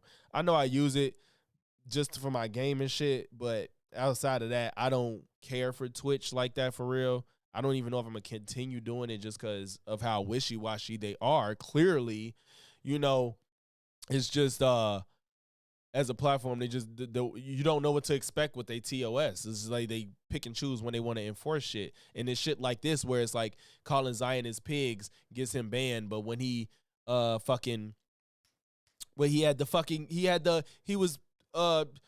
Houthi pirate on there glazing him up, it was like, okay, and he's showing like Hezbollah propaganda and celebrating it. It's like, well, how that not get him banned? But that did? It's like, all right, bro. All right. That's why like Twitch is so fool to me. I do not fuck with Twitch for real. But yeah. Oh yeah, I'm gonna do a Don Lemon short probably either tonight or tomorrow. Cause that shit crazy. That Don Lemon shit crazy. It was already a foregone conclusion that he couldn't be arrested for that shit, and they still did it. That shit was some fucking bullshit. That shit pissed me off. I think with TikTok though, I'm seeing a pattern. Oh, TikTok has been tweaking for everybody. I know people was like, oh, if you do MAGA content, they shadow banning you. No, TikTok has been tweaking for every content creator, no matter what you make. I think it's gotten better today, but when that initial flub happened where the algorithm was all messed up and you wasn't seeing good videos in your For You page, everybody's TikTok was tweaking. It wasn't just if you did anti-ICE content. So just so everybody know, like, that was confirmed. Editors appear. Twitch has been wishy-washy. Yeah, at least with our system, you can come up. It's not always easy linear, but the door is possible. Yeah, America is that's why I said America is one of the only places where you could be the best version of yourself. You can literally move up here. Don Lemon did bail out before the weekend, though, so that's a positive. Oh, he bailed out. I mean, yeah, he had the money. Why don't you move your content from Twitch to YouTube? Albert, like I said, I only do my game streams on Twitch. That's it. I don't do anything else besides stream games I play on there. That's it.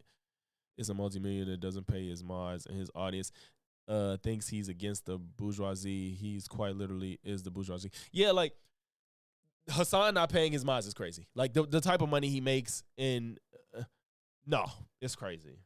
Like, that's why I appreciate people like Janae so much, because if I could pay her, I would pay her, because she goes above and beyond for the way she helps me in my chat. And I wouldn't even feel right having her do all that without, breaking her off some if I could.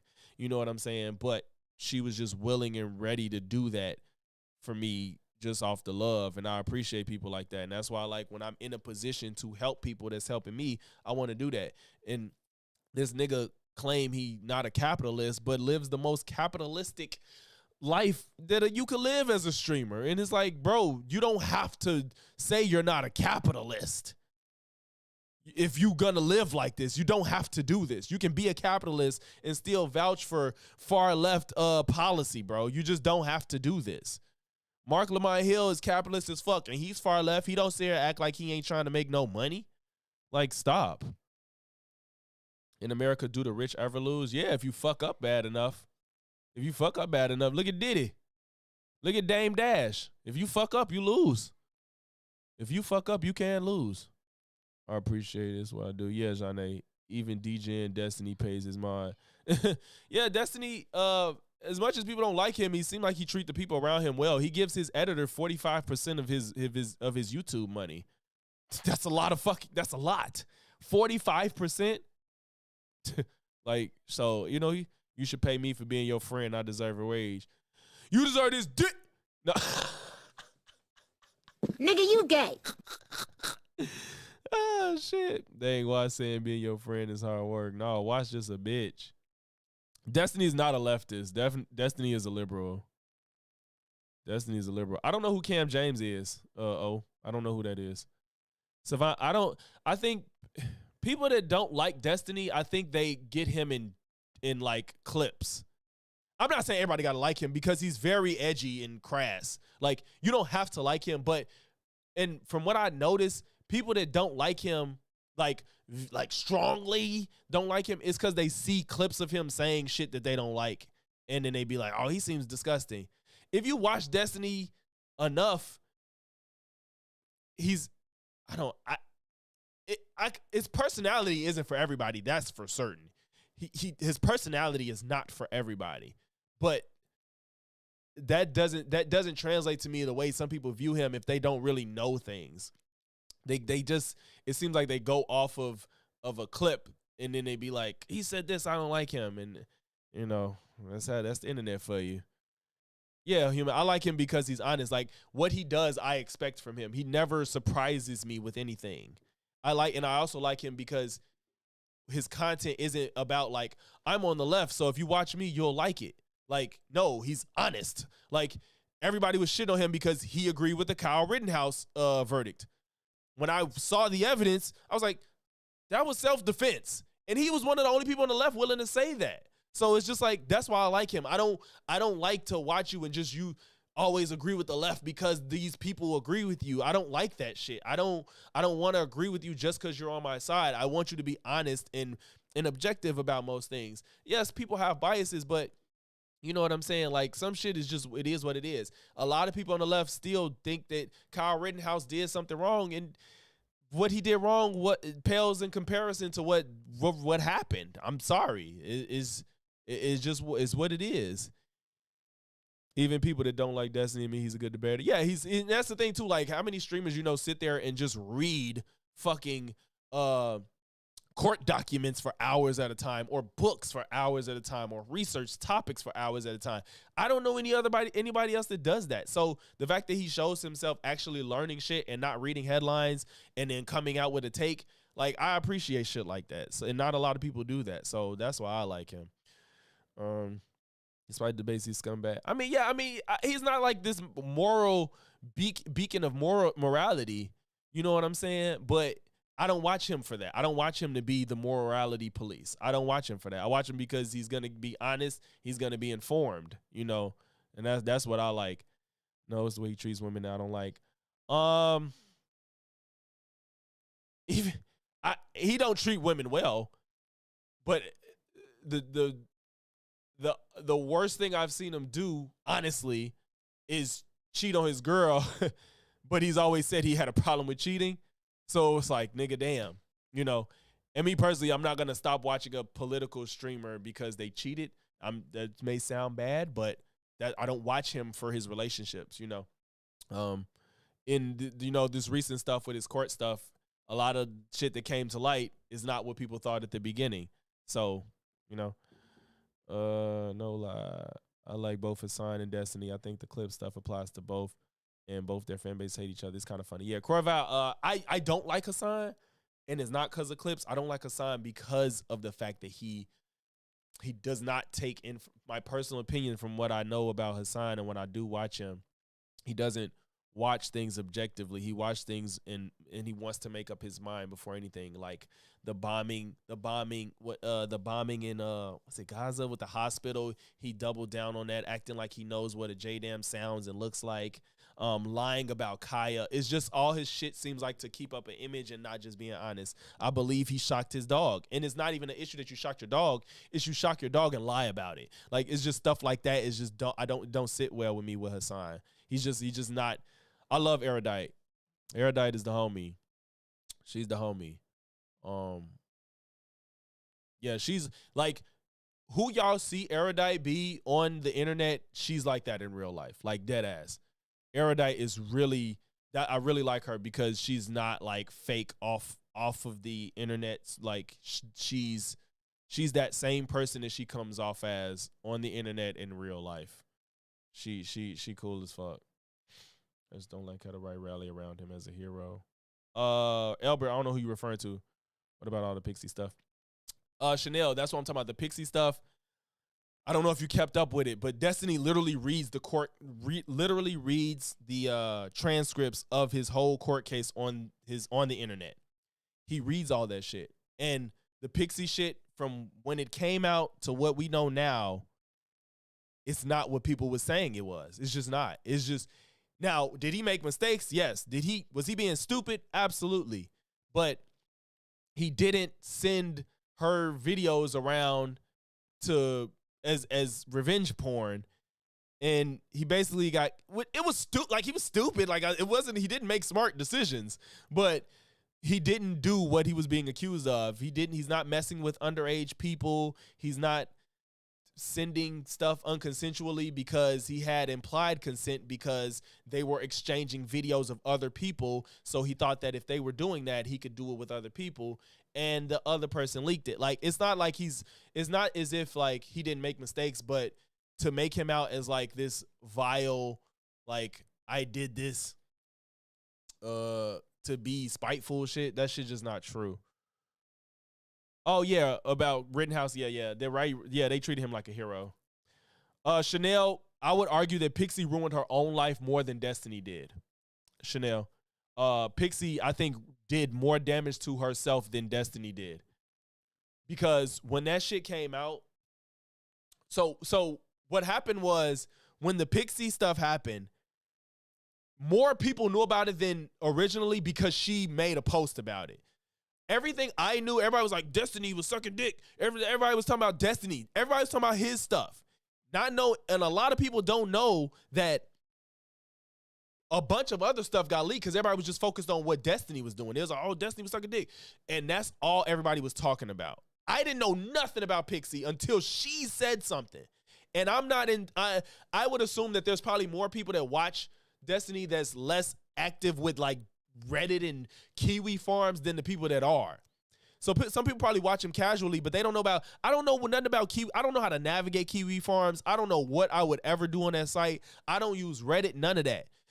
And I'm guessing that there's a lot of people like that. They didn't know nothing about Pixie. All you knew was Destiny sex tape was out, and Pixie got leaked with it too. And so what happened was, they were trying to keep it secret. They like, y'all, nobody say nothing about who's in it. And then Pixie came out and was like, No, I'm sorry. That's not what happened. President Sunday exposed it all.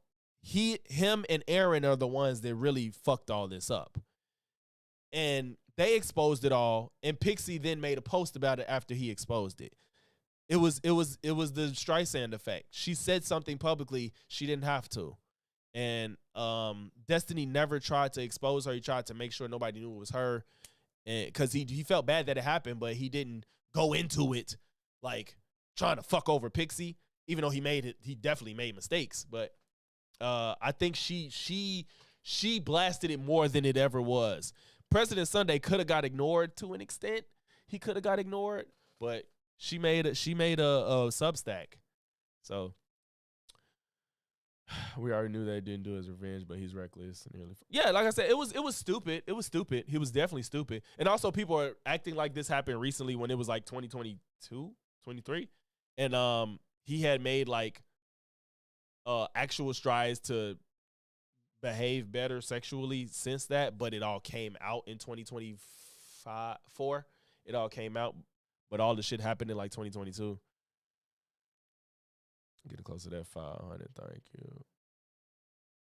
Wait, you talking about 1,500? Wait, how many? Don't you have over 1,000 subs? Oh, I don't remember. Wait, oh no, you. Oh man, I think you have 4, right? Make sure y'all sub to Older Dread. He in the chat. Sub to Older Dread. He finna hit that 500. Gotta get him partially monetized. Make sure y'all sub to Older Dread. Good content over there. Yeah, I think it was reckless. Destiny ruined Anna for his life. Anna doesn't even say that though. Anna doesn't even say he ruined her life. She doesn't. They both understand that they both made mistakes in that situation. Like I said, I'm not. Nobody's perfect. I'm not saying this man's perfect, but he made mistakes. But it's just the vitriol that some people, they be like, he's a pedo, sex pest, rapist. Like it'd be like, bro, y'all gotta relax. Like, you ain't gotta like him, but Jesus Christ. All that stuff is ridiculous. I know so much about this terminal drama. Yeah, I mean, I started watching him when he was doing the Red Pill Gambit, when he was like running through all those circles. Watching Destiny debate and troll some of these MAGA dorks is like watching old Sam Cedar. Yeah, Sam Cedar, I like him too because he's willing to debate. Destiny got odd to me with the whole Lav chick situation, Mr. Girl crap. Yeah, I ain't gonna lie. The Lav and Mr. Girl arc was peak entertainment. I'm sorry. Like, that shit was entertaining. It was very entertaining. That was, like I said, I was watching him from the Red Pill shit. I saw him in the Red Pill circles making all them look stupid. And then I just kept watching him. And then I saw the Lav and Mr. Girl shit. That shit was entertaining. I'm sorry. Like, that shit was. What's good, Larry? What's good, bro? Shit. Can we get a link? Oh, okay, yeah, she posted it. Yeah, bro, almost at 500. I didn't like how Alba. Yeah, Albert, I didn't like it either, but I felt Alba because he was like, I told Destiny. The problem was he treated it like it was new. He was like, I told Destiny to stop engaging in this behavior, and at this point, Destiny actually did stop engaging in that behavior, but he dropped him because he did it in the past, and it was like, fuck. I like the ABBA and Destiny arc. I missed that. I don't know too much about Destiny, but I seen him get bodied in a few debates. I rarely seen Destiny get bodied, bro. I don't know. I'm not saying it never happened. Bodied, I've seen him lose, but bodied, I don't know. It's not common. I don't like him. He hurt my feelings. Therefore, Destiny bad. Yeah, that's usually the people he debates. They be like, a lot of people avoid him because he's a good debater, which is weird. Lav is a psycho. Yeah, I don't really do the majority report. They 2-1. Yeah, Yanni, Croyval. Yeah, Yanni's right. Croyval. I watch them sometimes if they dunking on Tim Pool, I watch them. But the majority report, I do get a whiny vibe from them. I like Sam Cedar, though. I'm not an Emma fan, but I like Sam Cedar because he can debate sometimes. But they do be whiny to me. I agree. I think I disagree with Destiny the most is his take on drugs and movies on occasion. Yeah, his movie takes be weird to me. I don't know shit about drugs, so I ain't got no input on that. I don't do no drugs. You said the majority report. Yeah, like the majority report just like, I can't watch them a lot. It's just, I do like Sam generally, though. My biggest gripe is they take too long to post video cuts when you miss the live. Yeah, the bottom line, I would never mess with a guy like this. Yeah, I mean, like, yeah, shit. Ain't no reason. I wouldn't suggest anybody date him unless you into polygamy and a streamer. Drop 2 subs on you. Really close to that 500. Yeah, let's get 0 to 500, man. Yes, I'd rather watch Brown drunk. I just saw the Older Dread channel. I'm not sure about it. He looks not. Elbert, chill on, bro. He said, don't look FBA to me. Majority report puts me to sleep. Yeah, man. Like, I can't, like, I watch they 10-minute clips. When they got like 20-minute clips, I'd be like, nah, bro. Shout out to Sensei for the $10 sticker. Sensei Dono, appreciate you, bro. For y'all W's for Sensei in the chat for the $10 sticker. I don't have an effect for the sticker. I'm sorry. I didn't even realize that. I thought it would have worked for the super chat the same way it worked for that, but apparently it don't. Fair enough. If Seth Meyers would stop going on breaks on late night, I would put him ahead. Yeah. Sam is the only one I mess with. Can't stand Emma. Yeah, Emma is a fool. R.M. Brown. I don't know who that is. First one, thank you. Emma's never made a single joke, and she looks upset all the time. Oh, yeah, Terrence, I got to watch his Sabi video. Niggas be so mad when I get to talking about Dr. Sabi. They be pissed. And I'm like, y'all, black people can scam too. Like, I don't know why. And then a lot of times they don't even always agree with Umar, but Sabi, that's their deity, bro. But I'm like, bro, he's not a doctor. He's not a doctor. I'm ahead of you, Terrence. I'm ahead of you. I'm ahead of you, bro. Like, Sabi, like, look, I'm sorry. Who said Sabi is a scammer? I'm sorry. Look, I don't want to divide my audience, and don't be mad at me. I'm not here to make you agree with me at all times, but I am here to be honest. If you fuck with me because I do Flat Earth, then you fuck with me. I don't fuck with Dr. Sabi because he's not about science. He's a scammer. Yes, Dr. Sabi is not legit, bro. He's not a doctor. You must do a live. Yeah, go. Oh, the bread got a video on him. I gotta watch. Wait. Matter of fact, we might have to do an improv. Oh, is that video long? Because I'm not gonna lie, I can't do too long. I can't go too long. I might watch. I'll pull it up right now, bro, so people can see what you own. Your shit good. I just didn't get to that video. Oh, it's 29 minutes. Okay, this was finna happen. I'm finna just link the video to y'all, the Sabi video, and y'all can watch it on y'all own time. I'm probably finna watch it after I get off stream too, because I'm not. That's O's Dr. Sabi video. He said he did a full debunk. And I'm probably gonna watch that after stream, but I'm just conversing with y'all, until we end it tonight. That's the link to his video. Loner Box. Oh yeah, Two Hinged. I love all three of them. Loner Box, Soy Pill, IRI. I love all three of them. They trill. I like Hutch too. I like Hutch.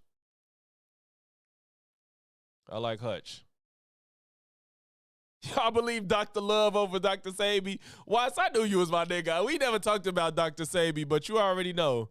But I know you don't believe in bullshit anyway, so I could have guessed that. Oh man. Yeah, I'm gonna watch your I didn't know people were invested or didn't know about Dr. Sabi to this extent. I would have watched that on stream if I knew that so many people kind of didn't get into the lore of Dr. Sabi. I didn't know that people didn't know that to this extent. You feel me? Oh, yeah, Hutch he be getting sidetracked way too easy, and it pisses me off. That's the only thing that gets me. He gets way too off track, and it pisses me off. I like Hutch. He's not boring, but when he gets sidetracked, it's annoying. It's annoying as fuck. He will not stay on topic, and that's the problem. He's way too lean. Wait, whoa, two hinged. Wait, what? Hutch is the one that Pisco keeps getting mad at for coming at centrist and moderate. Like, well, he's moderate, to be fair. He's a liberal. He's not a centrist, but he's liberal. And he goes hard on the leftists. He goes hard on the Hassans, the Vanguards, the Emmas, you know. He don't fuck with Kyle Kalinske, honestly, because they too far left for him. You said you ain't respect this. Yeah, bro, my community, like, from what I know, they're willing to hear some shit that they ain't heard before. That's why they all like, damn, I ain't know about Sabi. But I didn't know that they didn't know about Sabi, especially because of the way I talk about people like Jamar and shit like that. Because Sabi's in that same box. But, you know, I think most people kind of think that his intentions were well, so they didn't really care much. Because in all honesty, if just on face value, his intentions are good. You know, his intentions are definitely good. But he's full of shit. I just couldn't keep it here. I can't stay on track.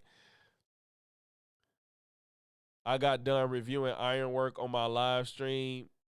Are you from Ironworks community, Sean? Or did you see he was covering my video? Or you from his community?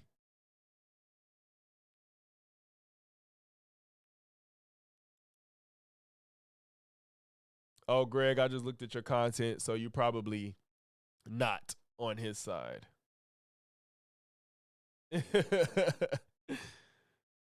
Hutch is pretty great too, but yeah, IR, I just think it was fake online too. I think it's loan device to go though. Critical, yeah. I mean, who blocked your live stream? Who is the feckless coward that did that? Wait. Okay, Sean, welcome. So you were on that guy's. You were on his. No, Sabi's not a flat earther. He's just a fake doctor that was scamming. He's a liberal, and I agree with him more than Destiny. I like him for his taste. Okay, wait. Sean, so did you end up here because you saw him going over my video? Is that what happened? I was watching and reviewing his live stream. Okay. I had went to it for a second, but he got too many technical problems. I couldn't deal with that shit. I would have watched it, but he had way too many technical problems. More money, more money, more money. Question off topic. When did you realize? Well, it's not Dr. Umar. Oh, I thought it said Sabi. Dr. Umar was full of sugar, honey, iced tea. At first, I just disagreed with him, but I knew he was full of shit when the school stuff kept it kept taking too long. Like, the school stuff kept getting pushed back and back and back and back and back. And that's when I knew that he was, like, full of it. Like, but before that, I just disagree with him because he's like, I don't like interracial relationships.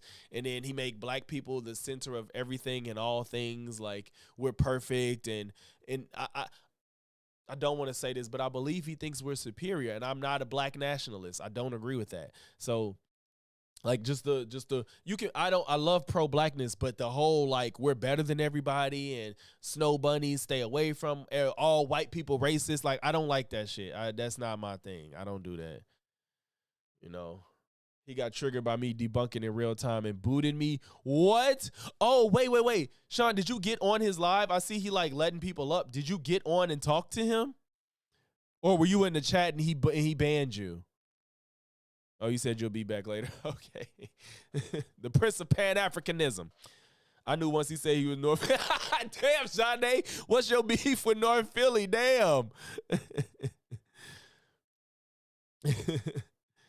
Isn't he a misogynist? Yeah, I think there's a level of misogyny in him too.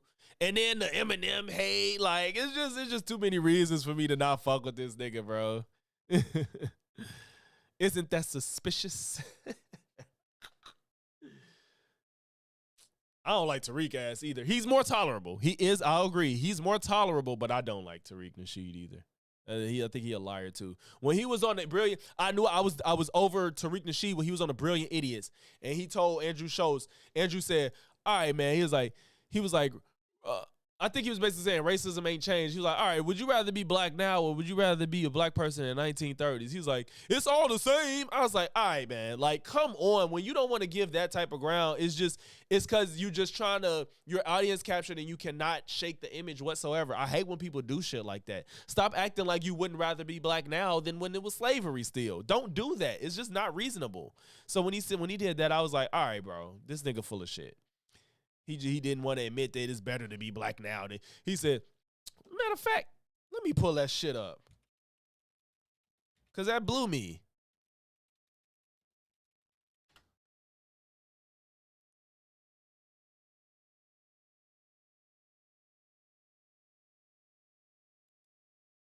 Oh, that's the whole fucking thing.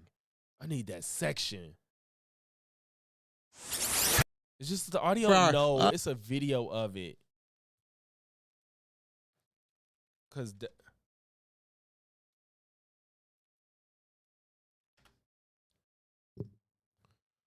it was a video of it, man. Come on.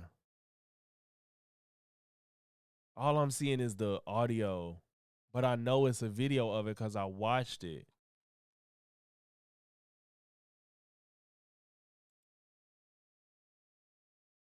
Now let's get to the conversation with Tariq Nasheed. Salute to Tariq Nasheed. Good brother right there. Okay.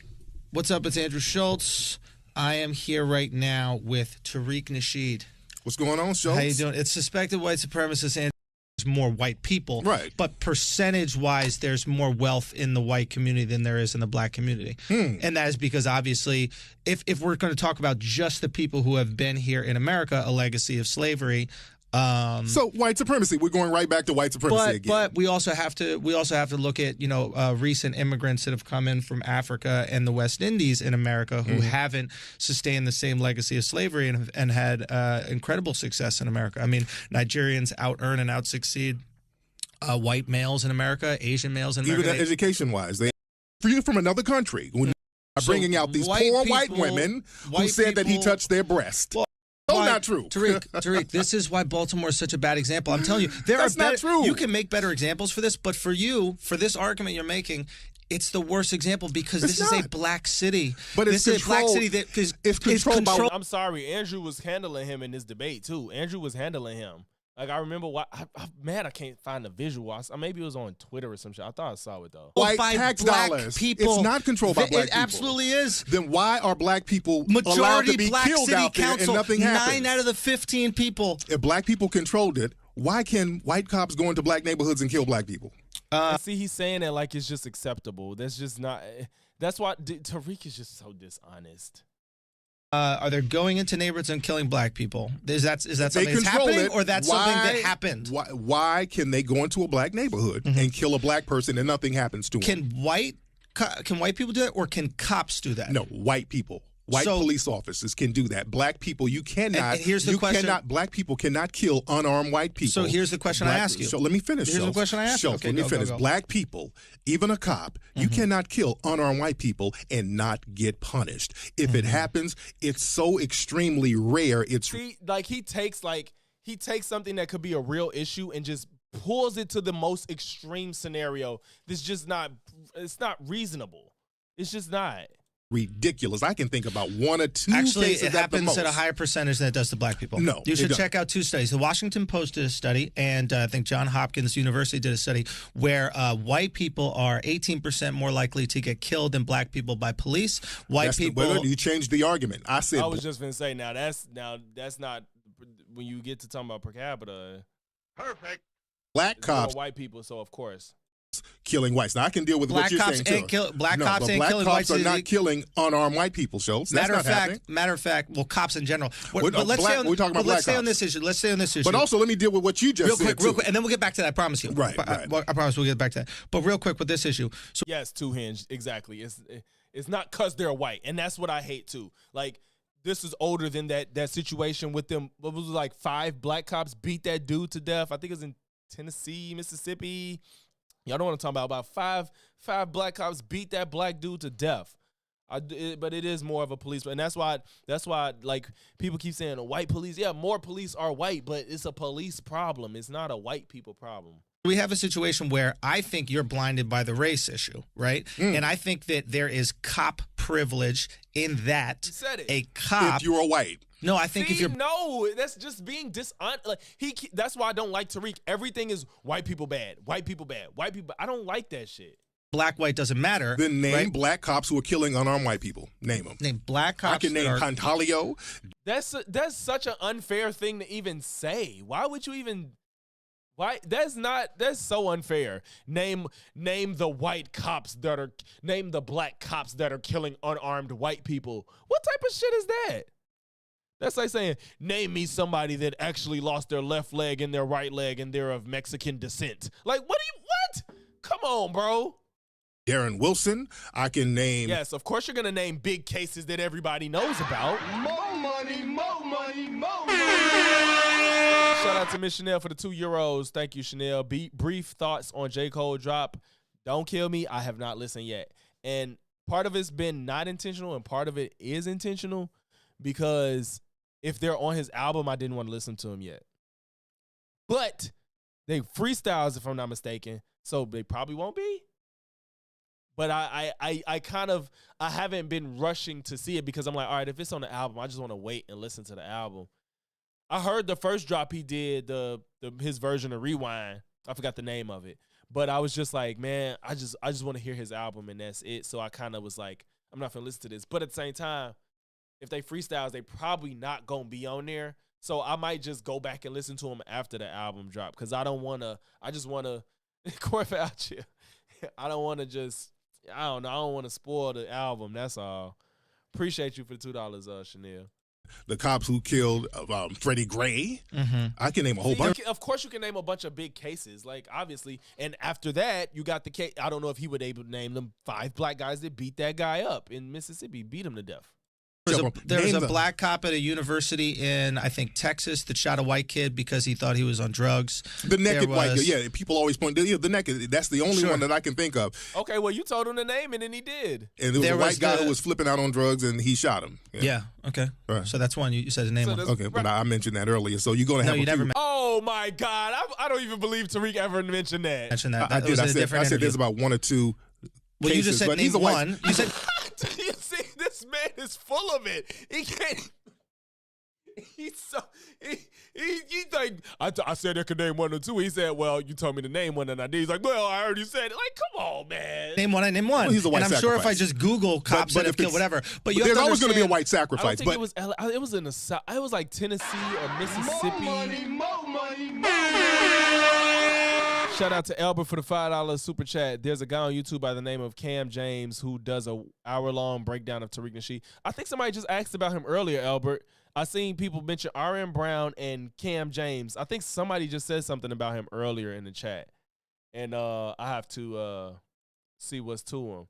You said an hour long. I might have to check that out. Memphis. I think that's what I'm like. It was like Tennessee or Mississippi. But yeah, I think it was Tennessee that them cops beat that dude to death. Everybody involved was black.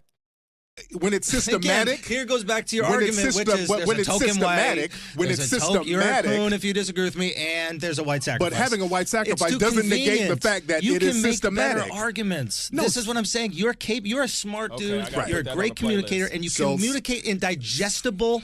I'm listening to this tax interview. Very digestible. You are a white supremacy denier. No. I've already acknowledged that white supremacy exists. What I think that you do is I think that you conflate certain situations with white supremacy, which aren't. And I think what's dangerous about that is, let me finish, what's dangerous about that is we actually don't get to the solution that we want because we're blinded. I agree. By this. And again, it's not about white supremacy not existing. It's about it's not just that. That's not the starting point of the problem. White supremacy idea, or we're blinded by race baiting, and we miss the actual issue here at hand, which is not white supremacy. In this situation, it is maybe a cop privilege where a cop can get away with certain things, regardless of race, that a white person or a black person cannot get away with. Now, name any area of activity that is not dominated by systematic white supremacy. What do you mean? Right. Any area of activity between people, there's about 9 areas. Okay. Labor, law, education, religion, sex, war, entertainment, religion. Okay. Yeah. So religion is not dominated by white supremacy. No. It is. It's completely dominated by white supremacy because, number one, we're taught to relish and worship white gods. When you go to a black church. No, Albert, Andrew won this debate with Tariq. I'm telling you. Like, and that's why it pisses me off to see where he is now, because Andrew is actually intelligent. And that's what makes me so mad. Because these are the times where I was like, I was fucking with Andrew. Wait, Terrence, did you go start this Sabi video? Is that what's happening? But I fucked with Andrew show so hard, and this MAGA shit just blow my mind because of moments like this where he was smart. He's getting the best of Tariq. Tariq is being disingenuous in this debate. There should not even be a black church. The reason why there's a black church is because there is a white church, and there's a white church because of white supremacy. So all of you're supposed to be Christians. Yeah, yeah. There should not be any segregation in a church. Right. The white supremacists determine that. So white supremacy dominates all that. So here's a perfect example of where I think that you, again, are clouded by your view of white supremacy. You want to prove white supremacy so bad, you're just ignoring thousands of years of history. For example, idols in religion always reflect what the people look like who they're trying to attract to the religion. So when Christianity was invented 2,000 years ago and it was spread across Europe, which is white, they created a Jesus that was reflective of the population. Very similar to Buddha. Hey, this is crazy. I ain't gonna lie to y'all. Oh, why Oda Dread? Why is Andrew Schultz following Oda Dread? Look, he just said it in the chat. He just said it. He said, I used to have good convos with Andrew before he got big when I used to work security. Can't believe it. That's so crazy. He came right in the chat after I just saw. I'm like, damn, Andrew Schultz follow this nigga. That's so crazy. I dead ass was like, wait, Andrew Schultz follows him. And he said he used to talk to this man. Hey, some people said it might be the money that he needed. Maybe, I don't know. He was too smart for this shit. You look at the Indian Buddha is this fat, obese Buddha. Now, Jesus isn't from Europe. As Buddhism, but Jesus isn't from Europe. Can you listen? I'm listening. How you Buddhism traveled from India to Asia? What happened to Buddha? Buddha became this slender, tight, slanted-eyed Buddha. So we go from fat Indian Buddha to slanted-eyed Asian Buddha because why? People want something that looks just like them. That's why you see black Jesus in certain churches. I was just going to say they made Jesus black in some churches. Like he's right. He's right. But this concept of black Jesus, this black Jesus, this black concept of black Jesus came about because in certain parts of the world, in order to attract them to Jesus, they created a black idol. So you're looking at this like literally 2,000 years ago when in Rome or wherever the fuck they are, they're not even considering black people. Like, you know what? In 1,600 years, we want to preserve. So, do you still have access to him? Like, I mean, I'm sure his probably DM him probably be impossible for him to reply. But do you still have access to him? The white supremacy legacy. So when the transatlantic slave trade happens, let's make sure that white God, Jesus, looks white so that we can disenfranchise and marginalize these black people that we tell to be Christian. It had nothing to do with it. They're 1,600 years apart. These people aren't thinking about it at all. They're thinking, how do I get that white guy right there who's a pagan to believe in Christianity? But sir, make this guy kind of look like him? They practice Christianity. I really want to get to the part where he said he being black now is the same as slavery. But the thing is, we're still under the system of You're just saying words that you don't really know what they mean. Some of the original people, I'm not. You had the Picts and you had the Celts and you had all of these people. Yeah, but none of that has to do with blackness. You're just saying words. I'm not. No. You're just saying words that you don't really know what they mean. Some of the original people in Ireland. Okay, this white guy said this. White guy named the one you're talking about. When you're talking about all these different groups, it's like a corporation. This black man, you won't need to rob him. He'll hand his money to you. No. Implies. No, because you cannot have better racism. That's the thing. We live in this. I've always said we live in a system of white supremacy. Sure. That's what I said. Sure. We live in a white, and there is no progressive white supremacy. There's no better white supremacy. It's just white supremacy. So y'all haven't killed each other yet? No. Okay, good conversation. It's great. Good dialogue. No, absolutely great. And I'm so happy you came. Welcome, Charlamagne. My point is that clearly white supremacy was more intact when black people weren't humans. When they were considered livestock, or the 2/3, then when a black person, well, even before there was 2/3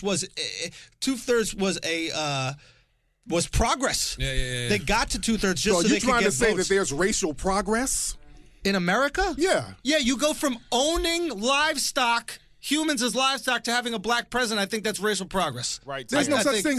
That's like progressive. It is racial progress. Of course, it's like racial progressive progress. rape. If you rape somebody, do you have progressive rape? There were. What? That was not a comparison. That was not a fair comparison. It was like, do you have progressive? Come the fuck on. Oh my God. There's a difference in somebody screaming the N-word to you versus tying you up to the back of their car and dragging you and getting away from it with it. There's a total difference. And it's not to say that one is okay. It's just they're not the same thing, and that's why I don't mess with this nigga.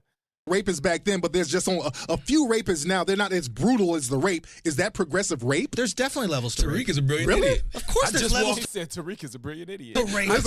This was a long time ago. The brilliant idiot has been around for like 14 years. This was probably like 11 years ago. Rape? Of course, there's levels to rape. Of course, are you out of your mind? Okay, if you had to, okay, I'm going to ask you right now. If you had to, okay, ready? Here's a level of rape. If you had to get raped, am I sitting here with? If you had to get raped by Wax, right? You know Charlamagne's buddy? Wax, or a 5-foot Asian, whose dick do you want? None. That was the comedian to him. Like, come on. No. Whose dick do you want? Because that didn't prove his point. We understand what he's saying, but that didn't prove his point because you don't want either version. And again, you don't want racism, period, but Tariq can't act like it's the same. It's not all the same. Thank you very much, everybody. You just proved your point. Rape is rape. No. Give me Kwong. I want that shit. Do not give me Wax, okay? No dick for me. Of course, no dick that's for not me. the hypothetical. But the point is, would you rather live in America now? Would you rather live in America in slavery? Would you rather live in America now? We still live in slavery. This is slavery. We still live in slavery. See, like, this is just not honest. You just don't say we're living in slavery because you're not satisfied with where we are. You can express your dissatisfaction, but don't say we're in slavery. Don't do that. Insulting. That's not that. Oh yeah, Wax was super stupid. So, that is insulting. The prison industrial complex. This is slavery. And the fact that Andrew has to tell Tariq that that's insulting is crazy. That makes Tariq look. That makes Tariq look bad. Andrew's like, that's insulting. Like. Still live in slavery. That's not. That's a whole. That is insulting. The prison industrial complex is slavery. That is insulting to what slaves went through. Yes, prison is a form of slavery, but it's not because they're black. Now you can argue the reason more black people are in prison, which I agree with that. There's a reason behind that, and it's not because they black. But you can argue that more black people are in prison, but you can't say that prison is slavery. In the same sense that slavery was slavery. We're going to slavery now. Slavery is just meaning, slavery means we have you dominated and you can't do anything about it. Would you rather live in a time where you can sell books, you can sell movies, you can travel the country doing radio? All things Tariq Nasheed has accomplished while trying to act like he's in prison being a slave. Can make, I assume, I don't know if you're a millionaire, made millions of dollars. Yeah. Or would you rather be living in a shed, eating horrible food, and being whipped every single day and being chained? Which is better for you? Which would you rather? Well, the thing is, I still live in a system where they can shoot me and get away with it. Right now, would you rather? 2017. Just answer the question. Right now, I'm telling you. 2017, so what's that? Oh, that's not 10 years ago. It's like 8 years ago. You now, it's no difference. It's no difference. There's no difference. Wow. I still live in a system where they can shoot me and get away with it. Right now, would you rather? 2017. Just answer the question. Right now, I'm telling you now, it's no difference. It's no difference. There's no difference. I can be killed now. They can be killed then. I can be killed now. I can be killed now. Anybody can be killed. Listen, you're not going to be killed with impunity. A white infant can be shot by cops in the car. No, well, they went right to jail, so that's going to deter anybody from doing that shit. From being killed. But the thing is, you have people out here who are allowed and being rewarded to kill black people out here. I don't even agree with that. Allowed and rewarded? No, that's just not true. It's not true. It's just not true. But this is what Tariq is full of shit. They're not rewarded to kill you. I can't believe you think that you live the exact same life. No, as we've made a lot. Listen, we can do better, No. but we have made so much. Even Charlemagne, as pro-black as Charlemagne is, he's like, you come on now. We way better than back then. Let's not do that. People lose respect for your arguments. People lose respect for your arguments if you don't have intellectual consistency. Let's talk. See, where is this Andrew Schultz at? Where is this Andrew? He was so smart and on point and calling balls and strikes. Where is this Andrew? Oh, you said it's funny how ICE proved him wrong twice in a row. No, for real. White people are getting killed and is being celebrated. That's crazy as hell. I might have to use this as a short or something. White people getting killed and is being celebrated. Because Tariq, this didn't age well. It's not intellectually consistent. It's very consistent. No, it's How not. Have we you know changed? damn well we you're just have Asian dick. Talk shows. Go ahead, Tariq. We just have technology, but the technology is basically you have freedom. Really enforced more white supremacy. You have freedom. God. No, you can vote. You can choose your destiny of your life. You Vote can choose for who? You can choose to leave Vote America. for who? Vote for Barack Obama. And Barack Obama is controlled by the white supremacists. And I remember you said we're that. still under the thumb of white supremacy. It's like a prison, brother. I think it's like a prison. You can do stuff. He believes that every white person is a white supremacist, and that's what makes his arguments sound ridiculous. Like, you can't just say every white person is a white supremacist, especially willfully. Like, you're not even making a distinction if people are, like, maybe not knowing that they're a part of that system, which I don't even grant that argument, but at least you would sound a little bit more reasonable. But, like I think O just said it, like, the exploiting black pain is just like, you're just making every white person look like a demon. In the prison. I think you need. I don't want to be in the prison. We need to get rid of the prison. What Barack Obama has done specifically for Barack, black people. we know that Barack Obama, he wasn't allowed to do anything, and if he did something, they would have blew him up in the White House and the whole nine. But Barack he wasn't Obama allowed did to do anything, not for black people. No, he absolutely did. No, I mean, I can go through a list of it because I looked at it last night. Obviously, he had two black attorney generals. That means nothing. They were powerless tokens too, who couldn't punish none of these. Look how he has an excuse for everything that black people do. He wants black people to stay victimized. There's no world where he could see black people overcoming their victimization. You just keep saying, no, it don't matter. They was under the thumb of white supremacists too. No, it don't matter because they ain't got no control either. Like, what do you want? Do you want a black person to run the world? Race soldiers killing black people. They were powerless tokens. The Jobs Act. That's that token thing.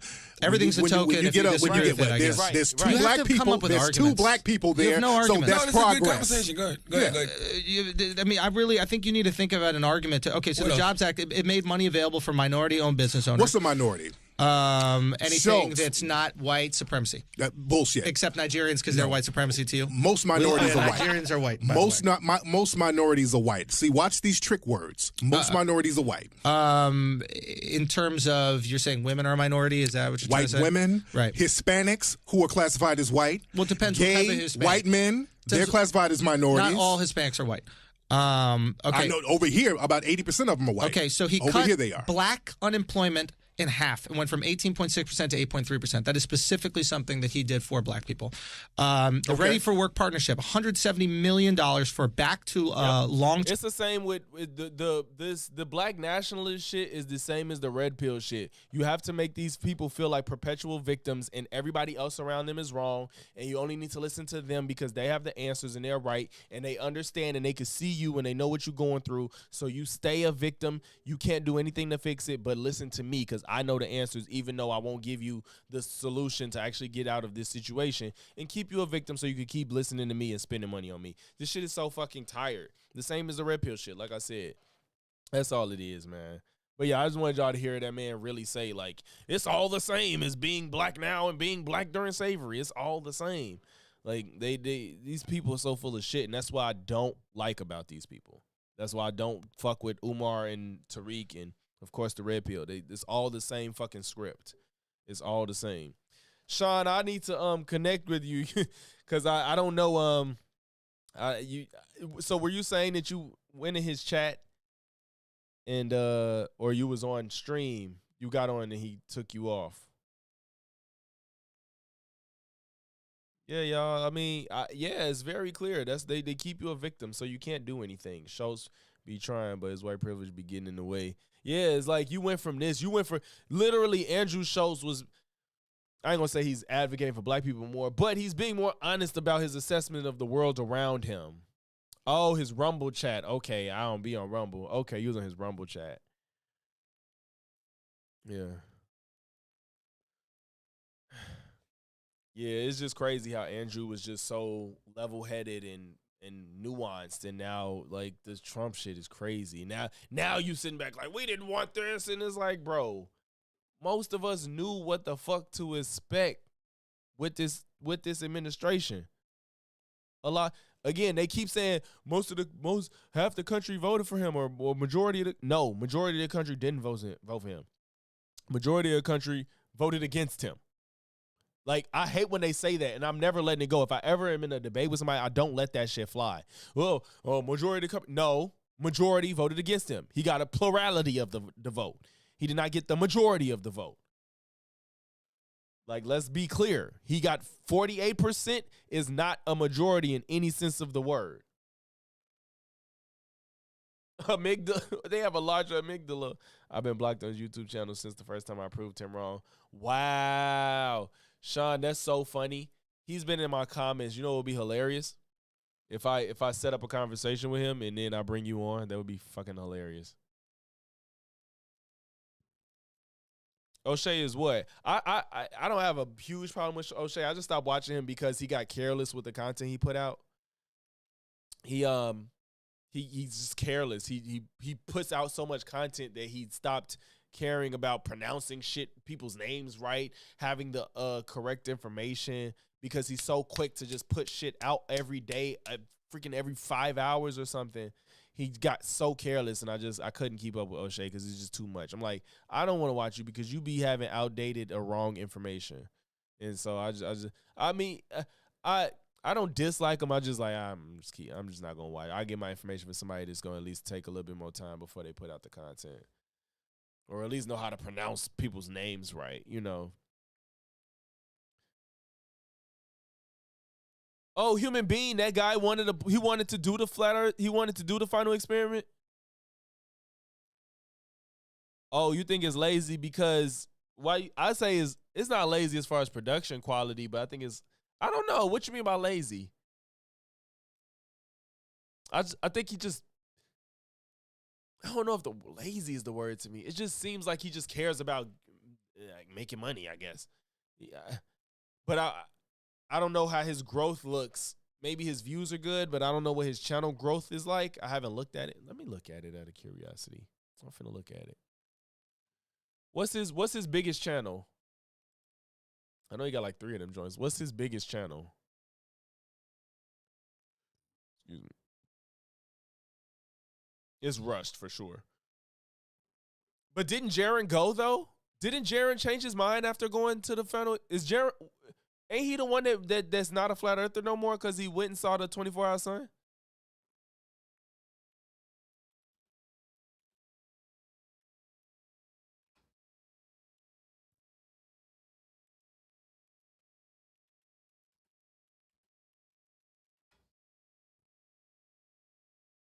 What the fuck is this? Yeah. He's the one that changed his mind. Isn't O'Shea with a Y? Okay, there we go.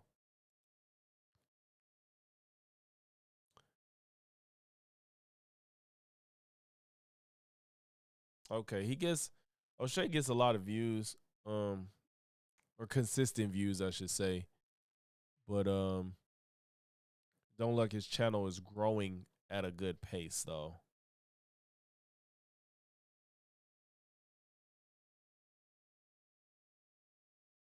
He had a boost. When was this? What happened in July 2025?